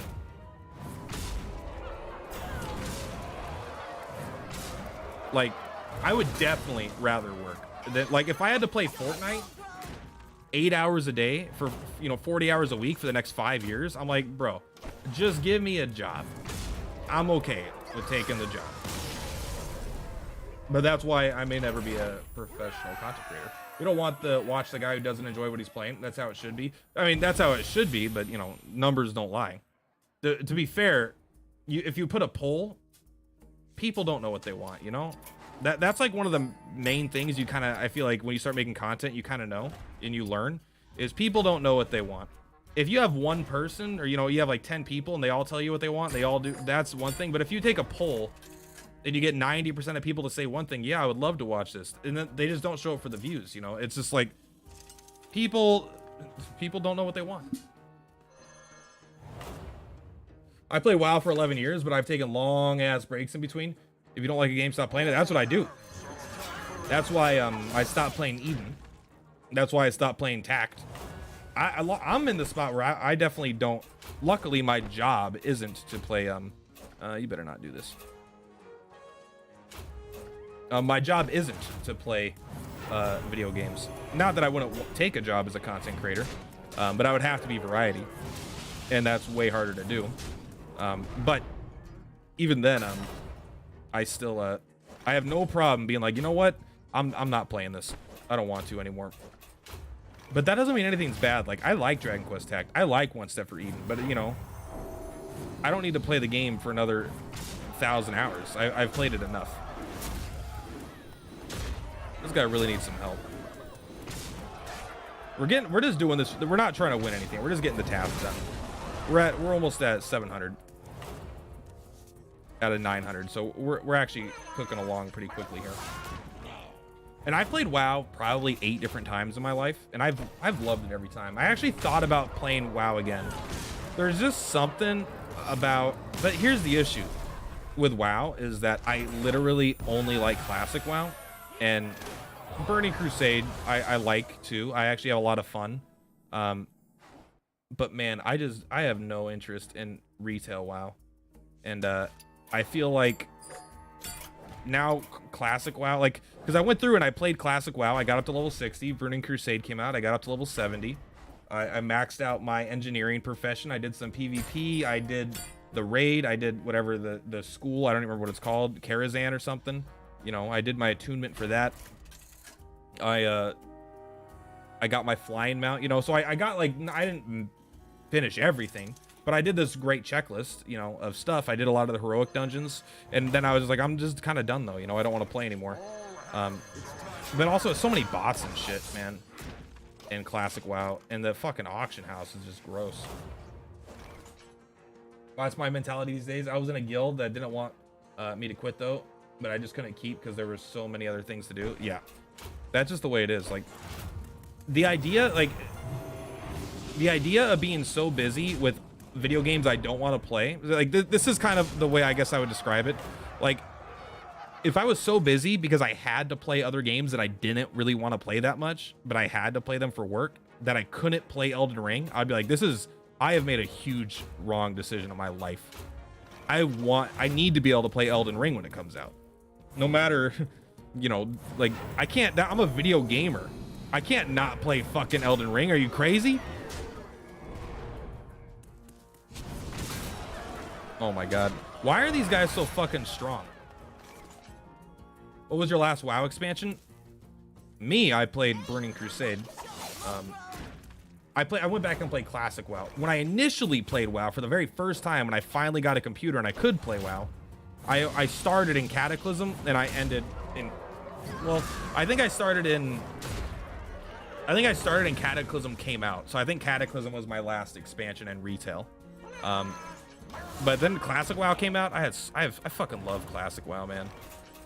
Played a hunter, and I know people call them huntards, and you know what, to be fair, that's fair in a lot of ways. I'm not gonna lie. I have met a lot of hunters, and there's a lot of fucking times they ruin everything, man. That happens. But I do think that for the most part, hunter had a very high skill cap. The thing is, it also had a very low skill, you know, floor.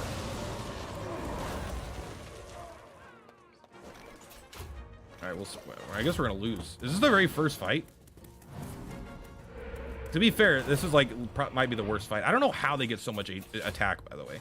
This is like, I must have picked the worst spot to farm this, to do this combo, because these guys hit for like 30 damage.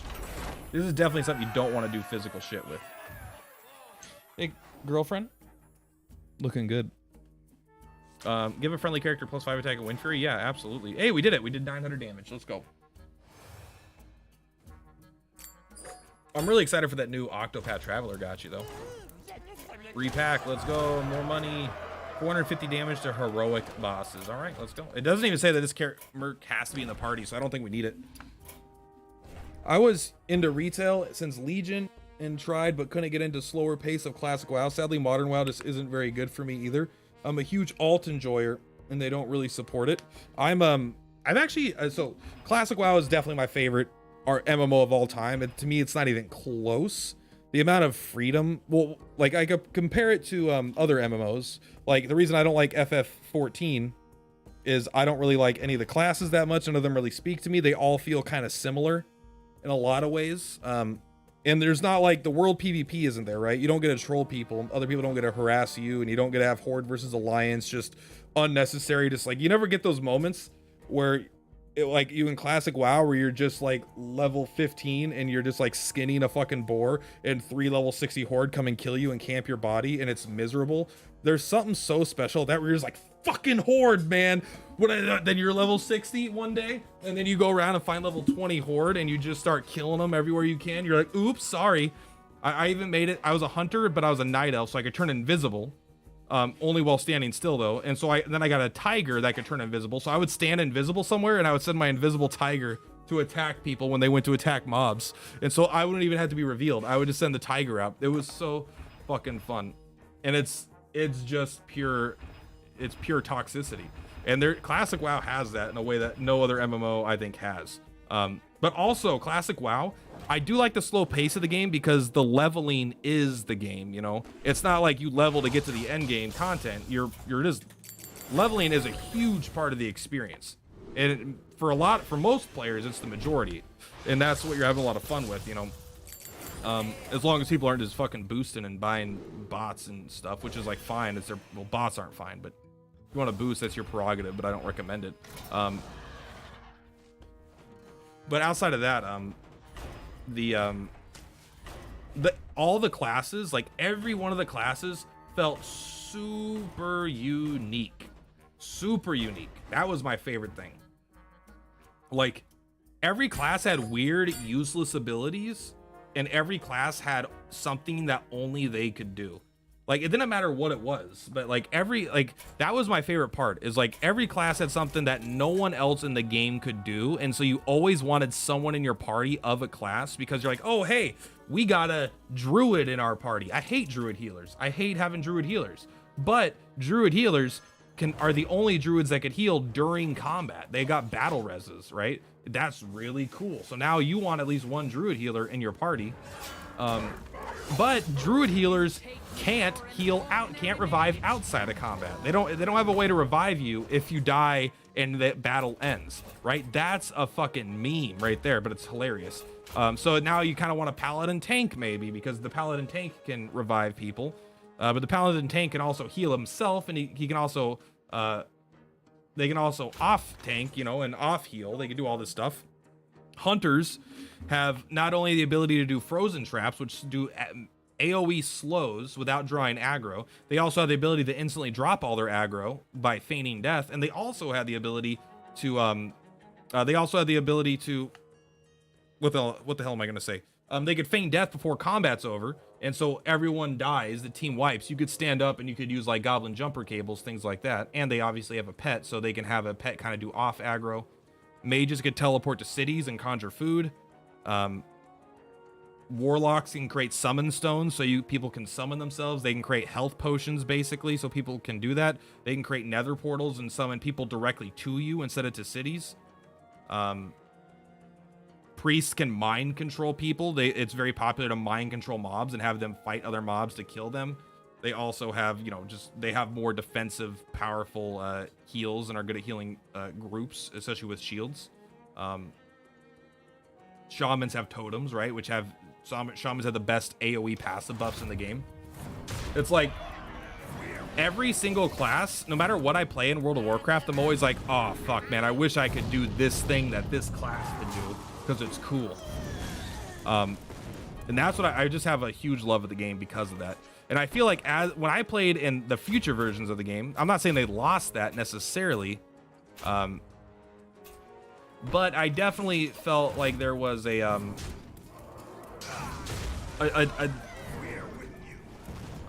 sucked.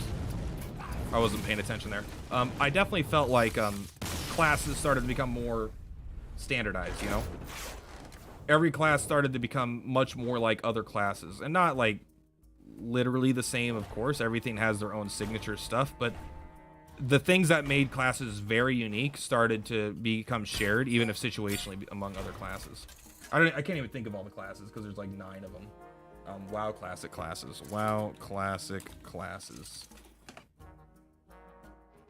Right, rogue can turn invisible. Right, that's another one. Rogues can turn invisible in one-shot casters, cloth wearers. Like, I don't think any other game I've played has done such a good job of giving characters unique, impactful play styles. In BFA, I played every class in the last patch and loved them all with the corruptions. In Shadowlands, they aren't as interesting for whatever reason.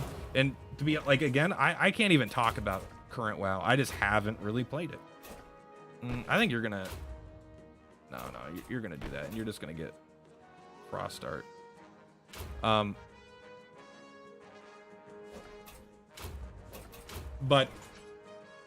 because I mostly play classic WoW, that's just kind of my thing. I love how some players guilds would get a lot of notoriety. There was no Discord back then either. Yeah, no, there's famous players in the context of the game, which is crazy in and of itself. And there's huge, there's positive, and then there's, I think it's, yeah, it might be notoriety, not notoriety. It's infamous or famous infamous, right? There's infamous guilds for there was a real life pandemic in the game that people use, that like the CDC, I don't know if it's a CDC, but you know, whatever, it's something they used in there as a real data point in their how diseases spread, because there was a glitch, and of course it's a fucking huntard did it, you know, and whether he did it intentionally or not is unknown, but they added Harkon or whatever, they added this raid in classic where he gave you a buff or a debuff that did a huge amount of damage, and if anyone was around you when it like procced, it would spread to other players. And so what a hunter did is he got his pet hit with it, and then he dismissed his pet. Then he took his pet into Stormwind and he summoned his pet, and it still had it on it because pets would keep their things on them. And so then it started spreading to players, and it lasted like, it was days or it was weeks where everyone in the game, like all level, if you were like under level 30, you would just instantly died because it did enough damage. Like level 60s would be able to survive it, but it would keep spreading, so you would even be in danger, and they had to quarantine the whole server and shut it down. That's like crazy. Also really funny. There's less funny stuff. Like, did you ever hear about a guild that there was a guild? There was two guilds. There was one guild who was very RP. It was like an RP server, you know, and they're very much just chill, and they were like a fishing guild or something. They all hung out. And then point is, they're a very nice guild. One of their main characters, you know, one of the main people in their guild in real life like died in a car accident, which is terrible. So they held a memorial in game, and they posted about it like on social media or something. Another guild found out that they were all going to gather in the spot for a memorial, and the characters were even RPing, right? They put on like suits in game and stuff. They took off all of their armor and all their weapons to RP. This other guild found out and ambushed them and killed them all while they were holding the memorial for their friend, which is not funny, and that's like not cool, but it's kind of fucking funny too. Like that's a thing that happens in this game that happened in classic WoW. That just like, that doesn't just happen in other video games, you know? Like, there's something special about the freedom that game allows you to have. Have I played Lost? I have a 2 max level, not max gear level, not max gear level, max level Lost Ark characters. I have a I'm at like gear level 600 or something like that, which is kind of low, but I kind of fell out of it because I was playing it every day. I was excited. I'm playing it every day. Then Elden Ring came out. Elden Ring came out, and I have not fucking played Lost. I played Lost Ark about 2 separate times. I tried to keep up with my dailies. It just, Elden Ring kicked Lost Ark in the fucking nuts, and I have not gone back to it. And now it's been long enough where I'm like, I kind of missed the hype train. I'm kind of behind everyone that were consistent on it. So it doesn't feel as cool anymore to play. So you're gonna smack. Just in case you die, I'm just gonna do this.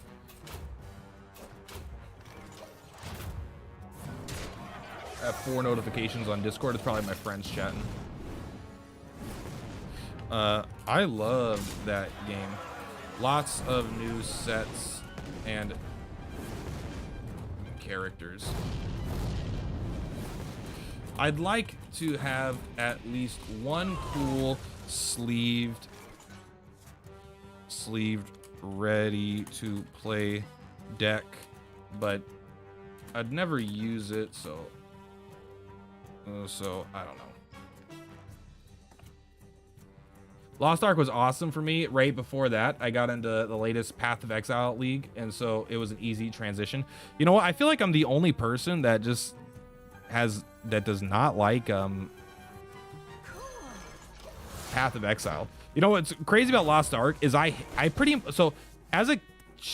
want to say as a child. It is as a child, but I don't mean it in an insulting way. Like you have to be a child to enjoy it. I mean, but I happen to, as a child, really like isometric games. As an adult, I hate them. I hate Diablo 2. I think Diablo 2 is a shitty game now, and that's not fair because it was one of my favorite games growing up, but I can just not get myself to play that game anymore and have fun. I don't like Path of Exile. I don't like Diablo 3. I don't like Baldur's Gate. I don't like isometric real-time games. I barely like Pillars of Eternity, and that's like a perfect game almost, and I still don't really like it because I don't like real-time top-down. But something about Lost Ark, it was fun for me. I can't explain it, but Lost Ark was really fun. It might have been the right level of flashiness and ease of just like, there wasn't a lot of resistance getting into it, and now that you're kind of invested, then they add the resistance, so it's a better way of doing it, I think. They had enough complexity in the beginning to be good as to be very fun as well. That was me too. Lars thought, okay, yeah. Path of Exile has too many paths to take for building your character. Yeah, that's not really so. One of my biggest issues, and one of the reasons why I really like Lost Ark, and I really didn't care for Path of Exile at all, is like Lost Ark, you don't need to build your character until the really late game, and even then, you don't ever miss out on something. You're like, oh, I got to restart my character because I invested points wrong, or I have to buy a respec potion. You just everything is you can do it whenever you want. You know, you can just change points here, change points there. But like in Path of Exile, like I felt like I wasn't getting anything out of it unless I fucking. We better use this. I felt like unless I spent like 2 hours reading a fucking Wikipedia article about the breakdown of a specific build, like I couldn't even play the game, you know? It felt like a game that was so hostile to just playing it. And I'm not saying it is, but I'm saying as someone that's trying to come in and just have a good time, it felt very hostile to that.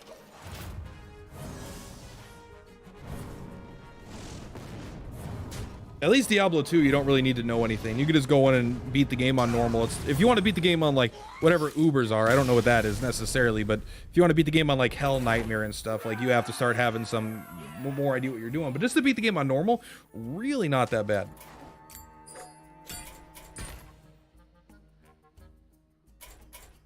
This is very ugly. How did this turn out like that? That's funny.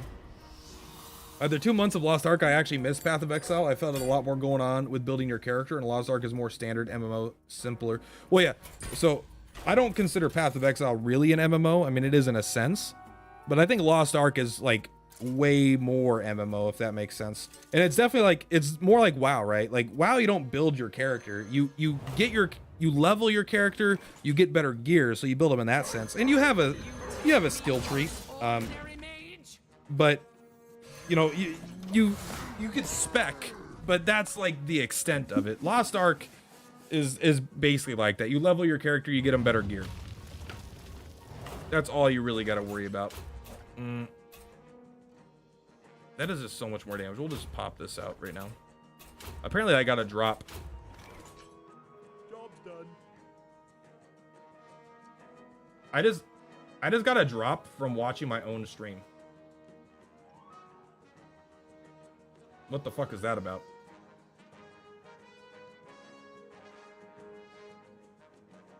I got a sunken. I'm gonna play Hearthstone. Like again, I don't like Hearthstone, but I just did buy the new pack expansion because every now and then, like once out of 5 expansions, they'll show me a card or they'll you know, they're gonna make a package of cards that I just like the idea of what it sounds like, and so they made a package that I want to try, and so I'll play. I spent $80, which is a lot to spend for a game that I don't care for that much, but luckily I'm making a bit more money now, and so it's not a huge hit on me. But you can't do that 1,000 times. I can do that only a couple times probably. Oh, hey, Mysterious. I don't think we can even get any of these. 15 coins, that's worth it. Path of Exile trading is the MMO part of it. Besides that, it doesn't really share a lot with MMOs. Yeah, it's got a pretty global trading thing from what I understand. Yeah, I got a Sunken City pack by watching Per Platypus on Twitch. Go me. I didn't even have a choice. What's the hot cards this time then? I bought them too, but I'm just missing Hearthstone. I played it since it came out, so I don't even have most wild cards. I just like there's this new set of cards. 8 damage, that's not enough. You're moving at 4, you're moving at 6. You move at 5, you might not be fast enough. Yeah, I'm just gonna do this because I like it more. There's this Warlock package of cards that do add curses into people's hands, and the curses damage them every turn. It honestly seems like it's going to be a pretty weak mechanic, especially to what other people are doing.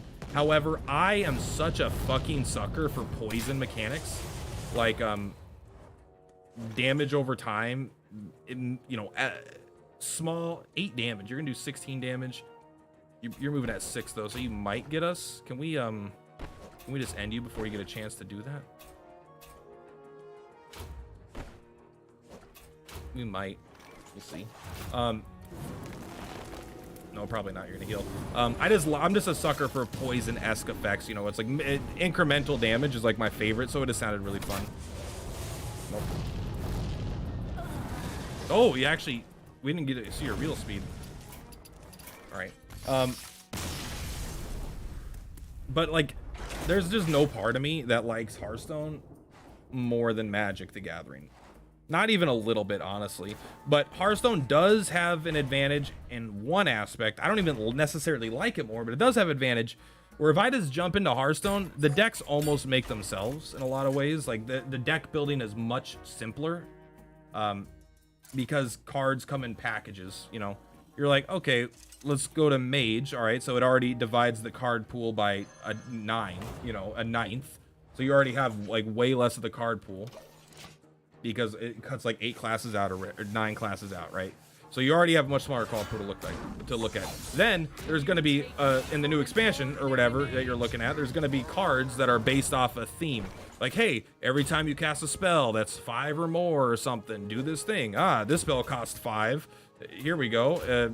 Big spell mage. You know, they'll be like, they construct themselves for like 70% of the deck, and then 30% you just throw in shit you got. You just played Necromancer in Guild Wars 2. I played Guild Wars 2 for about a week, and honestly, I had fun with it. I don't think Necromancer existed. I think I would have played that if it did. It doesn't sound like a class on release. On release is when I played it, and I played the guy with guns, like an engineer or something. If the Necromancer isn't an option, then I always play like some sort of Technomancer, which is why in Lost Ark I played the guy with the big gun. I wanted to be into Magic. I just feel I'm too late.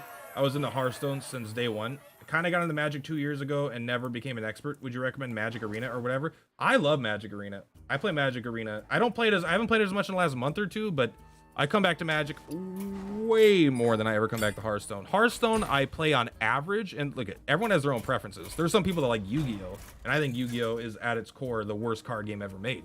I mean, other than whatever, you know, I'm sure some child has made some card game, but you know, it's the most successful, not good card game in my opinion.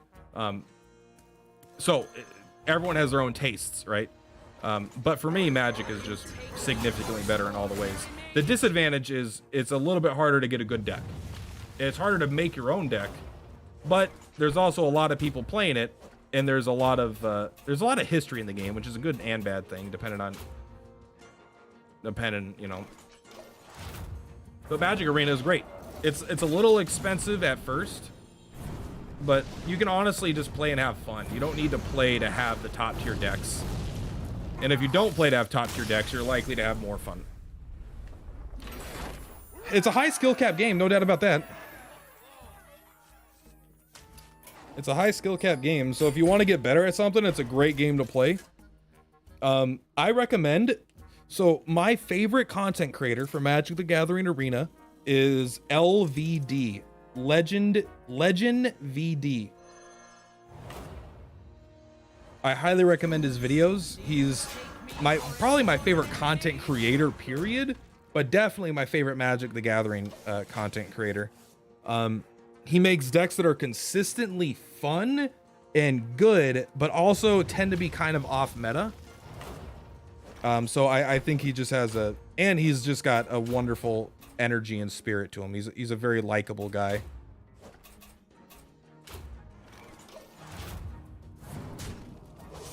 Don't touch Belinda. Not using Die Insects feels wrong, but Belinda doesn't have an attack I want while I'm afraid the Spirit Fire might randomly die. You lived? Bro. You're attacking at 5? Well, you're already dead then, right? Yeah.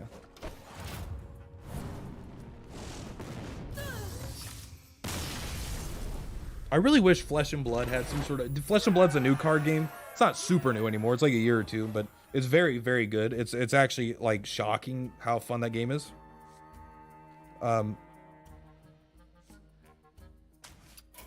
But it's there's no digital client, and they don't sound like they're planning on making a digital client, which is, they're like, you know, what we really want is people to get together and have a good time playing games at a table. And I'm like, yeah, that's cool, but my best friend who I play card games with also lives, you know, on the other side of the country because he's in the military, and so he gets repositioned all the time. So it's like, I can't play this game. I'm a 30-year-old adult that likes to create content in my free time. I don't want to spend the time to go to a card shop. And obviously I'm not saying, well, you better make a fucking digital format for me. That would be crazy. But at the same time, it's just one of those things that, like, to never even plan on it, I think is missing out on a lot of potential people. Like, especially when shit like COVID happens, you know? I'm sure there'll be more pandemics. I've been recently leveling up my mercenaries, mostly out of boredom. I log in every day, give them their passive EXP, but don't really know where it's leading to. Honestly, I'm not that different. But it's the only thing keeping me in Hearthstone. So, like, Hearthstone, for me... So there's 3 main modes in Hearthstone, in my opinion. There's 5 main modes. Okay, so there's 5 main modes in Hearthstone, all right? Let's go through them. There's Arena. Arena is a joke. It's just the world's shittiest version of drafting in Magic the Gathering. It is not nearly as good or fun, in my opinion. There is Duels. Duels is just the dungeon runs, but less fun. It's fine, but I think it's overplayed. I don't really enjoy it anymore. It was fun for a while, but it's just kind of a mode that I'm not having fun with anymore. I preferred the single player version more, actually. There is standard. So the 3 modes besides that, there's standard, which their card game, I think is just worse than Magic the Gathering, personally. I'm not saying it is, just saying I think it is. There is Battlegrounds, which I think is just worse than Super Auto Pets. And then there's Mercenaries, which I think is the only thing of this exact type of game that there isn't anyone out there currently doing it just better. I think this game has actually got something a little bit special going on. So this is my favorite part of Hearthstone these days.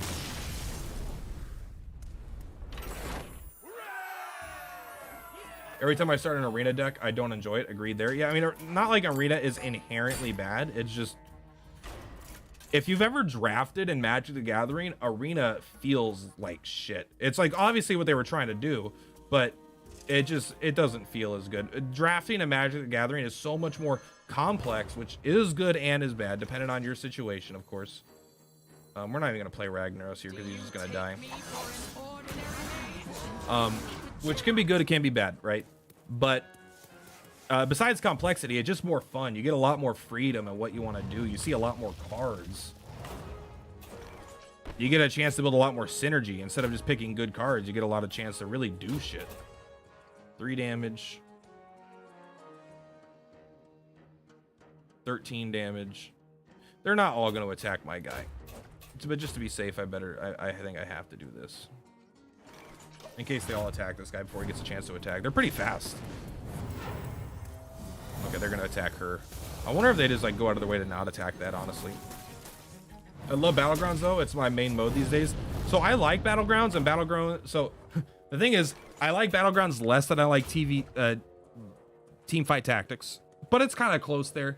It alters. I would go between Teamfight Tactics and I would go between Battlegrounds and Teamfight Tactics, Battlegrounds, depending on the stuff. I just think Super Auto Pets is just way better, honestly. And that might be like a weird opinion because it's like a free to play game that's also on phones, but I genuinely just think it's a more fun game. Job's done. I think Super Auto Pets is the best auto battler to date for sure. But that being said, I also find the hero system in games like Storybook Brawl and Hearthstone to be I hate them. I do not like the hero system. I feel like they're a cheap way of adding replayability that I don't even think really adds to the replayability. Instead, it adds to the frustration.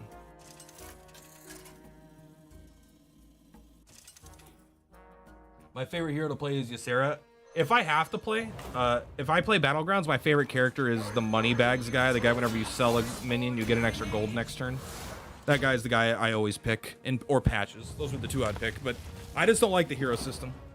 I think on paper, it sounds like, yeah, but the hero system is fun. You get to play as these different heroes with different play styles. But really what it does is you get railroaded into a play style before the game even starts. And I don't feel like, every time I play, I don't really feel like I have freedom or variety in the way that I get to play. I feel like the game, it's like auto picks. Here's one of 3 play styles you get to try to force, you know?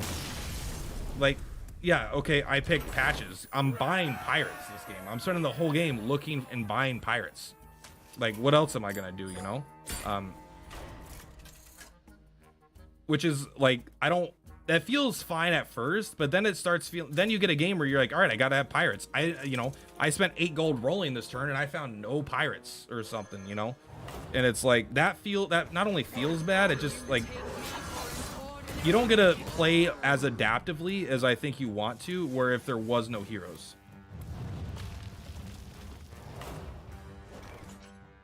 How fast are you? 4. You're not gonna kill me. You're not gonna kill me. I don't even care. Bring it on. You actually get fire damage every time you do an ability anyway, but whatever. I knew you were a coward. God, let me attack first at least, bro. That asshole. But like once again, Battlegrounds was my favorite one, but that and TFT it kind of alternated. But it changed once I played Super Auto Pets. I can't even explain about it. I just think the design of the minions and stuff it's got a wonderfully simple and amazingly complex at the same time. Another thing that I don't like about Battlegrounds is I don't like tribes. And that's the same thing with Storybook Brawl. I don't like tribes. Like, oh, there's Quillboars and there's pirates. Pirates synergize with pirates and Quillboars synergizes with Quillboars. Maybe there's one minion on the fringe that synergizes outside of its category, you know.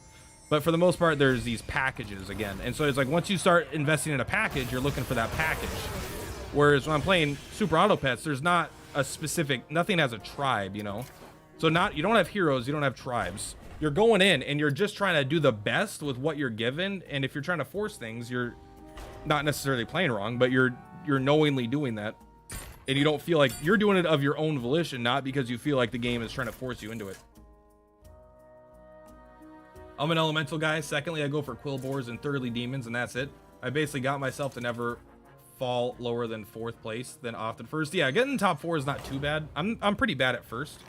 I mostly play on my phone, so my favorite has always been elementals when I did play it, but I don't tend to play them anymore because when I'm just playing Super Auto Pets these days, but when I was playing it, I tend to avoid it now because it has elementals and pirates are not fun on your phone. It's too hard to play the game properly. And you could lose because you didn't have enough time to do X, Y, or Z, you know, and that's a terrible feeling. Super Auto Pets has no time limit either, which is another great thing about it. You just end your turn and you go into arena. You could play it against people in a lobby, but also you don't have to. The most common mode is to not play against people in a lobby. And pirates are kind of the same. You just don't have time. So I usually end up going for Quillboars because they're not much of a buy-sell thing. I tend to go with like Quillboars or something where it's like, okay, it's generating value every turn passively, so I don't really need to worry about it. It just kind of, I'm going to get stronger by hitting end turn. So more of an AFK style build. Although I will say that's not to say I hate Battlegrounds. I don't hate Battlegrounds. I just like another game more. That's the same thing. I don't hate the Hearthstone card game. I just like another game more. Which is unfortunate for Hearthstone, but it's like, yeah, I just like Super Auto Pets more. I just like Magic the Gathering more. I just like, this game more. I just like that game more. I like, but like Mercenaries doesn't have anything beating it right now. For me, Mercenaries is the best version of this kind of game out there.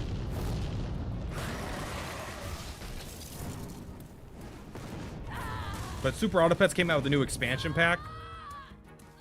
It's so good. I'm still figuring it out how to win, but man, I love that game. Often enough to wear it out. Yeah. Once you get like comfortable though, it could be pretty, I don't know, I feel like Storybook Brawl has a bigger learning curve. I feel like if you don't know what you're doing in Storybook Brawl, you always lose. Like that game is kind of hard. I mean, I've actually gotten first quite a few times, but I always feel like when I've watched some videos on it, and people that know what they're doing, they just kind of like, they're like, oh, hey, here. And they just like suddenly have 900 minions and shit, right? I'm like, what the fuck? There's some synergy and interaction here that I'm not understanding. Or like that game requires, I think, a lot of knowledge, and it scales out of control. I think Super Auto Pets doesn't require as much knowledge, but you do gain a lot of tricks. You gain like the things you learn as you play Super Auto Pets isn't enough to make you insanely overpowered, but it gives you edges because you're like, okay, I know that I could do this in this way, and this is actually going to be fucking great.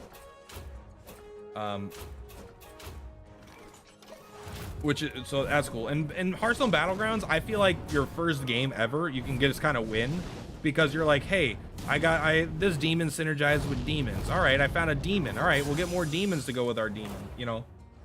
Did you mention Teamfight Tactics? That game's sick too. I like Teamfight Tactics more potentially than Battlegrounds, but I don't always play it. The issue with Teamfight Tactics, so I like Teamfight Tactics a lot, and I really like that it doesn't have heroes, right? That's a big thing. It does have tribes, but the tribes are way more flexible and open, so you don't feel nearly as railroaded. Like in Hearthstone, in Battlegrounds, they don't have Quillbore mechs, you know, or like whatever, Quillbore pirates, you know, or then you're like, all right, well, this is a whole series. There's like, oh, like all these units don't have two tribe types that then synergize with each other. Teamfight Tactics is a much better way of doing tribes, I think. And there's no heroes, which I like.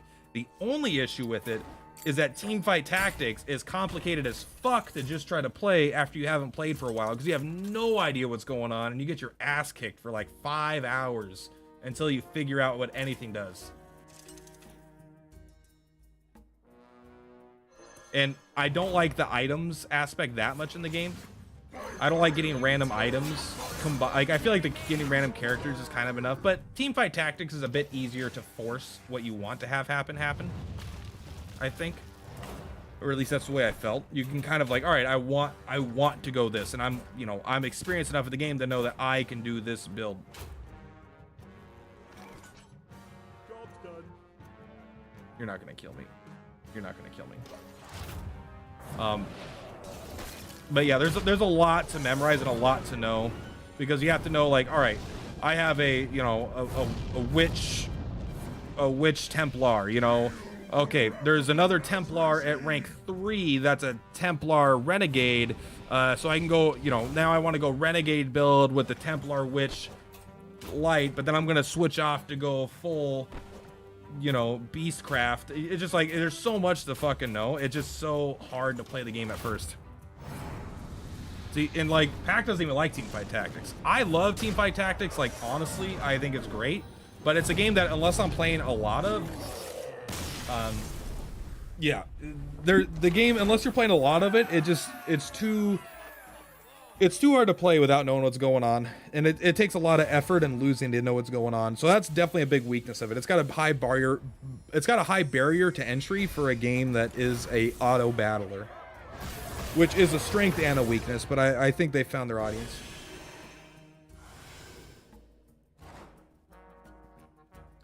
Yeah, I'm telling you, I think Super Auto Pets is the best auto battler. And is it simple in some ways? Yeah, it is simple in some ways.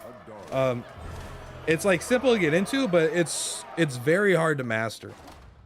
It's a game that the more you play it, I'm playing Super Auto Pets and I'm still like, oh shit, this is a good, I never even thought about using this in this way. This is really cool. Super Auto Pets. Yeah, that's what I play. It's on, Super Auto Pets is free on Steam. It's free on mobile devices.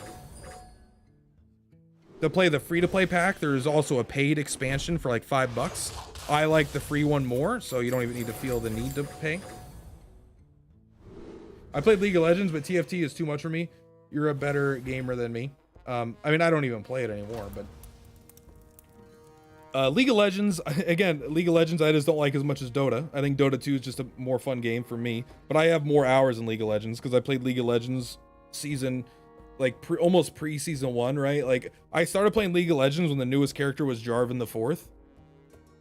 And I played for like a year or two, and I played thousands of hours. I have thousands of games in League, right? And each game could take over an hour. So I have a lot of hours in League, way less in Dota 2, but if I had to play a MOBA again, I would go to Dota 2. Legends of Runeterra, I think Legends of Runeterra is a very good game. I just like Magic the Gathering more, but I think Legends of Runeterra out of digital card games would be second for me. Hearthstone would probably be fourth. It'd probably be third. I think I like Hearthstone more than I like Pokemon, and I definitely like all of those games full. If Magic is S, Runeterra is an A, Hearthstone is a B, Pokemon is a C, down in the letter, like, you know, W is Yu-Gi-Oh. I hate League and MOBAs, but I started with Heroes of the Storm. Do you think I can find enjoyment in a different version of MOBA? No, I don't think so, honestly. Heroes of the Storm was the most fun out of all the MOBAs. Heroes of the Storm was the most casual, the most easy to get into, the least amount of downtime. Like, you don't spend 25 minutes just laning. It's a lot. It's a very active, it's a shorter, more intense, more fun experience. I think Heroes of the Storm was the most fun of the MOBAs. Dota 2 is fun if you want to dedicate 1,000 hours of your life. Hate yourself for 500 of those 1,000 hours, but have a really good time for the other 500 hours, because you're going to lose half the time. And losing for an hour, like, is the same problem with MOBAs in general, but League. Losing for an hour slowly is fucking miserable. And it's easy to get triggered while doing that. Especially when you have 4 other people to blame and you don't realize that you're the one doing bad instead of everyone else. So it builds an unhealthy toxicity into the game design. But if you really, really like being unhappy for half your life, and you really like math and people yelling at you for not warding, Dota 2 is a very good game. I do really like it, honestly. But Heroes of the Storm is probably the most casual experience, but also in a lot of ways just fun, you know. Believe it or not, sometimes games you could play it just for fun. It's not like, some people genuinely, especially people that are really good, they don't play games for fun. They play to be the best. They play to be winners, you know? And so they play to achieve stuff, to achieve something. And like, fun, and maybe it starts as fun, maybe it turns into fun, maybe it's fun sometimes, maybe winning in itself is fun. But it's like, sometimes you can play a game and not win, and not 100%, and just have fun. I watch TV before I start playing on MOBA. I'll never be good at. That's just me. That's fair. Poor Yu-Gi-Oh, but I agree. Yeah. I just... Yu-Gi-Oh, the very first set that came out, that's a basic children's card game with very loose rules. And, you know, you have like, oh, you have to sacrifice 2 creatures to summon 3,000 attack. Like, there was a charm to it. Now, it's just like... I watched a tournament, and there was this guy fucking playing solitaire, you know? It's the first turn, his opponent hasn't gone yet. Over the course of the next 5 minutes, this guy shuffles his deck 16 times, and he's doing all this shit. This card here, this card here, this card here, discard that card, you here. First turn kill, your opponent never gets a turn. That was just solitaire. You were just rearranging your cards. He wasn't cheating, he was doing it right, but like, that's just like, the game that's a shit game. Maybe that's super uncommon. And to be fair, even old Magic the Gathering has that problem if you go into like alpha, but that's why there's formats. Yu-Gi-Oh doesn't even have the audacity to add formats. All my high school buddies loved Yu-Gi-Oh, and hey, I loved Yu-Gi-Oh when I was in elementary school. I was into Yu-Gi-Oh at that point because it was the show, right? Everyone was into it. I liked it too. I originally went to my first card shop for Duel Masters. I got into Duel Masters after the Yu-Gi-Oh phase kind of passed. I really liked Duel Masters because it was a fun show. I liked the cards. I ended up going to a card shop to get Duel Masters cards, which is still an incredibly fun game, by the way. Very well designed. It's one of you can't get land screwed and you can't get land flooded because every card in the deck is both a card and a land. It's it's a good system and it fixed a lot of stuff. But I went to a card store to get Duel Masters cards and hang out there and play some games. Everyone there was playing Magic the Gathering. And so around 5th grade, 6th grade, I got into Magic the Gathering, and it's been my favorite card game ever since. Although Duel Masters will always have a nostalgic place in my heart that I really, really enjoy. Unfortunately, the game flopped, but luckily Magic has it. Magic is doing incredibly well, record profits every year. I don't know like how Magic keeps making so much money, but I think it's because there's a lot of 40-year-olds that have been playing Magic for 20-something years, and they just have a lot of money. And they like buying fancy cards, and I'm not quite in that category. I don't have much physical. I do have some, but I haven't bought physical in a while. I mostly just play arena now. Yu-Gi-Oh is definitely an elementary school game for me too. I didn't even know how to play Yu-Gi-Oh. I think we all broke the rules. Like everyone had a different idea of how cards actually worked. You know, it's like this card does this thing. This card does this thing. I was like, this card does this. I was like, is that what these cards do?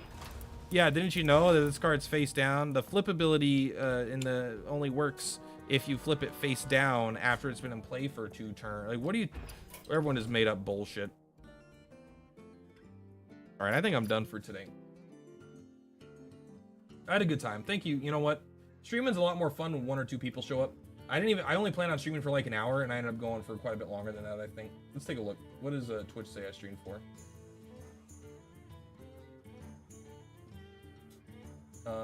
Almost 2.5 hours. You love the history of Magic, and you can got into arena at some point. I recommend it. I mean, I don't think the arena economy is the most friendly economy. I think it can be a little bit of expensive game to play. There's no doubt about that. Unfortunately, I don't think that's a positive of the game. But playing digitally is cheaper than playing on paper 90% of the time, maybe like 98% of the time. Card games are always inherently expensive. That doesn't mean that they should be expensive digitally. Like, I feel like that's kind of a relic of the past, right? In a world of Genshin Impacts, where you could play 70 hours for $0 of this amazing experience. I know the game is predatory and some people fall into spending tons of money, but like the amount of money I spent in Genshin Impact, which is like not much, versus the amount of gameplay I got is immense. There's so many free-to-play experiences that are so good now. Lost Ark is a free-to-play game, and I'm gonna spend $80 on fucking Hearthstone cards. I'm spending $20 more on Hearthstone cards than I did on Elden Ring. Like it's a relic. It's ridiculous that they cost what they do, but people like me are spending $80 on these stupid ass packs. So you know, what are they gonna do? Stop charging what people are paying? Probably not. Not anytime soon, but who knows? Enjoyed, keep it up. Yeah, if you want to, I have Super Auto Pets videos on the channel. Not an insane amount, but I've probably got 5 to 10 of them or something like that. I've also got I'm playing Final Fantasy VI right now, and I'm playing Triangle Strategy. So I'm playing a couple things, not just this. I'm actually not even making videos on this game. I'm just playing it for fun. I do want to make videos on this game, but I'm not there. All the people making videos on this game already have everything like maxed out, so I feel a little bit behind. So I kind of got to wait for new content to come out, I think. But next time I stream, we're just gonna go to Alterac Valley. Well, probably not. We're gonna go complete. I might complete this in my downtime, just like tomorrow while pooping or something. You know, that's what Mercenaries is. You complete tasks, and then we'll go to Alterac Valley. 12 things, and then we could finally go to Onyxia's lair, I think. Yeah, excited for that. That should be fun. Lost Ark is going to screw you in the end. The Lost Ark veteran player said it came out and burnt out hard about 2 weeks. Interesting. Yeah, I mean, I gave Lost Ark maybe 20 bucks, 40 bucks. The amount of gameplay I got out of that is insane. And the amount I could have gotten for $0 is pretty insane. But like, free-to-play games are the most expensive in the end for people that play them a lot. But like, if you know who you are and you're able to play a game and not complete it and just have a really good time for a couple weeks, the amount of fun you can have in a game like Lost Ark for no investment is staggeringly impressive. I said about 300 and I don't feel like I got my money's worth. That's just me. That honestly, that's how the game makes money, right? There's hundreds and thousands and maybe, you know, probably hundreds of thousands, probably not millions, but hundreds of thousands of people that spend money on the game, and they don't necessarily get their money worth because the game's not designed to give you your money worth. It's designed to get more money out of the game, you know, out of players. Maybe they want to give you some stuff, but it's very, very calculated. And that's just the nature of those kinds of games. But for people like me, or, you know, that play Genshin Impact for 70 hours, that play Lost Ark for, I don't know, maybe about 70 hours as well, honestly. Maybe it's closer to 50. I don't know. I just had a good time, and then I dropped it. I wouldn't have dropped it. I would have kept playing, but Elden Ring. So I'm not as opposed to dropping games. I do like beating games, but mostly single player games. Multiplayer games, you never beat it because they keep adding more content. Free to play games, you never beat it because they keep adding more content, you know? And so I don't feel bad about beating a game not beating a game that's unbeatable. Except for Classic WoW. I did beat that, I think, because I mean they might add Classic Frozen Throne, but I don't think I'm going back for Frozen Throne. I might. I have a flying mount. That's fun to use. You have vids of Elden Ring? I have 0 videos. Sorry, I have 1 video of Elden Ring. I made a guide video on how to get to level, here, let's just share the screen here. I have 1 video. I didn't record it because I played it originally on PS5 and I didn't have a capture card for it. The PS5's in the bedroom. I just didn't want to bring it out here. And then I also played we played it again. I bought it on PS5 and then I bought it on PC because I wanted to play it more. And I actually got the platinum on PC. I beat the game like 4 times total. Let's go share screen. This is exactly what you wanted to see, right? There we go. I have 1 video. And honestly, I planned on making maybe more videos, but it kind of flopped. Like I put in a lot of work to the video. A lot of work is like a day, right? It's not like insane amount of work, but compared to the amount I put in like a half, you know, for an hour-long video, I put in 34 minutes of time. At this video, I put in hours and hours and hours of time about getting level 1 to 80 in under 2 hours. And I got 91 views, so it kind of flopped. Yeah, finishing games can suck, like in both a good and a negative way. Like I didn't know what to do after I beat Elden Ring the first time, and I didn't know what to do after I beat it the 3rd time. I was like, oh, I don't want to play anything else. I just want to play Elden Ring, but I don't know what to do because I've already beaten it 3 times or 3 or 4 times. I don't even remember now.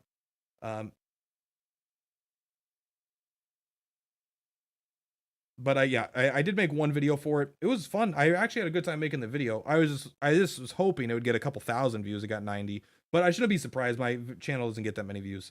But I think Persona 5 was one of the only games that after I beat it, I didn't want it to end. I was like 120 hours into a JRPG, and I was like, I wish this game was 120 more hours long. You know, I was not ready for that game to end. Hakuna Matata. What a wonderful phrase. All right. Thank you guys for sticking around. Why don't PC players have? I beat Persona 5 twice also. I bought it on PS4 and PS5. Not PS5. What the fuck did I play it on? Did I play it on PS4 twice? I played once and then I played the Royal Edition or something it's called. Did I play it on PS3 the first time? Maybe they both editions just came out on PS4 and I played them both on that. But yeah, I beat it normal and then I beat the Royal Edition with the additional add-on stuff. Honestly, the additional add-on stuff, pretty much almost all the worst part of the game, but it was still good. I mean, I assume you would love Persona 5. Persona 4 is on PC, and that's very good. Persona 4 Golden. I think Persona 5 is better, but Persona 4 Golden is still one of the best games. Dragon Quest 11 is on PC, one of my favorite games of all time. DQ11, right? Dragon Quest. Yeah. I don't know why Dragon Quest, the other ones aren't on here. But you can play the entire game like this. The fact that they remade the entire game in 2D and added it for a free addition to the normal Dragon Quest, like, I think you're hard pressed to find a game series that has as much heart and effort put into it as Dragon Quest does. It's actually ridiculous and shocking how much love and attention, and it feels like it's like religiously respectable to the game, you know, like they feel like they're making something that if they did a bad job, they would be ashamed and never be able to live that down, right? They put in so much effort. But I bought the original and they want me to buy it again for that feature. I mean, I bought them both. I can't lie. I bought them both on PC and once on Switch. Actually, I guess I didn't have this on PC. I bought the original one on PC, then I brought the other one on Switch.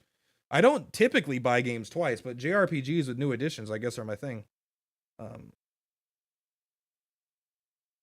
It was very good on Switch. And I did all Draconian quests on the new edition, which is actually harder than all Draconian quests in the original edition, so that was pretty cool. I know you guys can't see that well. That's fine. I'm not moving it around. All right, what time is it? 10:30. All right, I'm going to go. If you want to hang out, just join my Discord. How is that not just an added feature? I don't know. I can't say. The definitive edition was a Switch exclusive, so for a while, so maybe they just I think it was a Switch exclusive for a time. So that could be it. Yeah, hang out in Discord if you want to hang out and talk some more. You can always comment on my YouTube videos and I respond to those as well. I got a lot of them. Got to play more Triangle Strat though. I'm falling behind in videos. Anyway, peace out. Much love. Per platypus is per platypus. I'll see you later, Ding Dong. Thank you so much for being here, Pack Demon. Anyone else that happened to show up? Taryn, I appreciate you. And Ninrak, I appreciate you as well.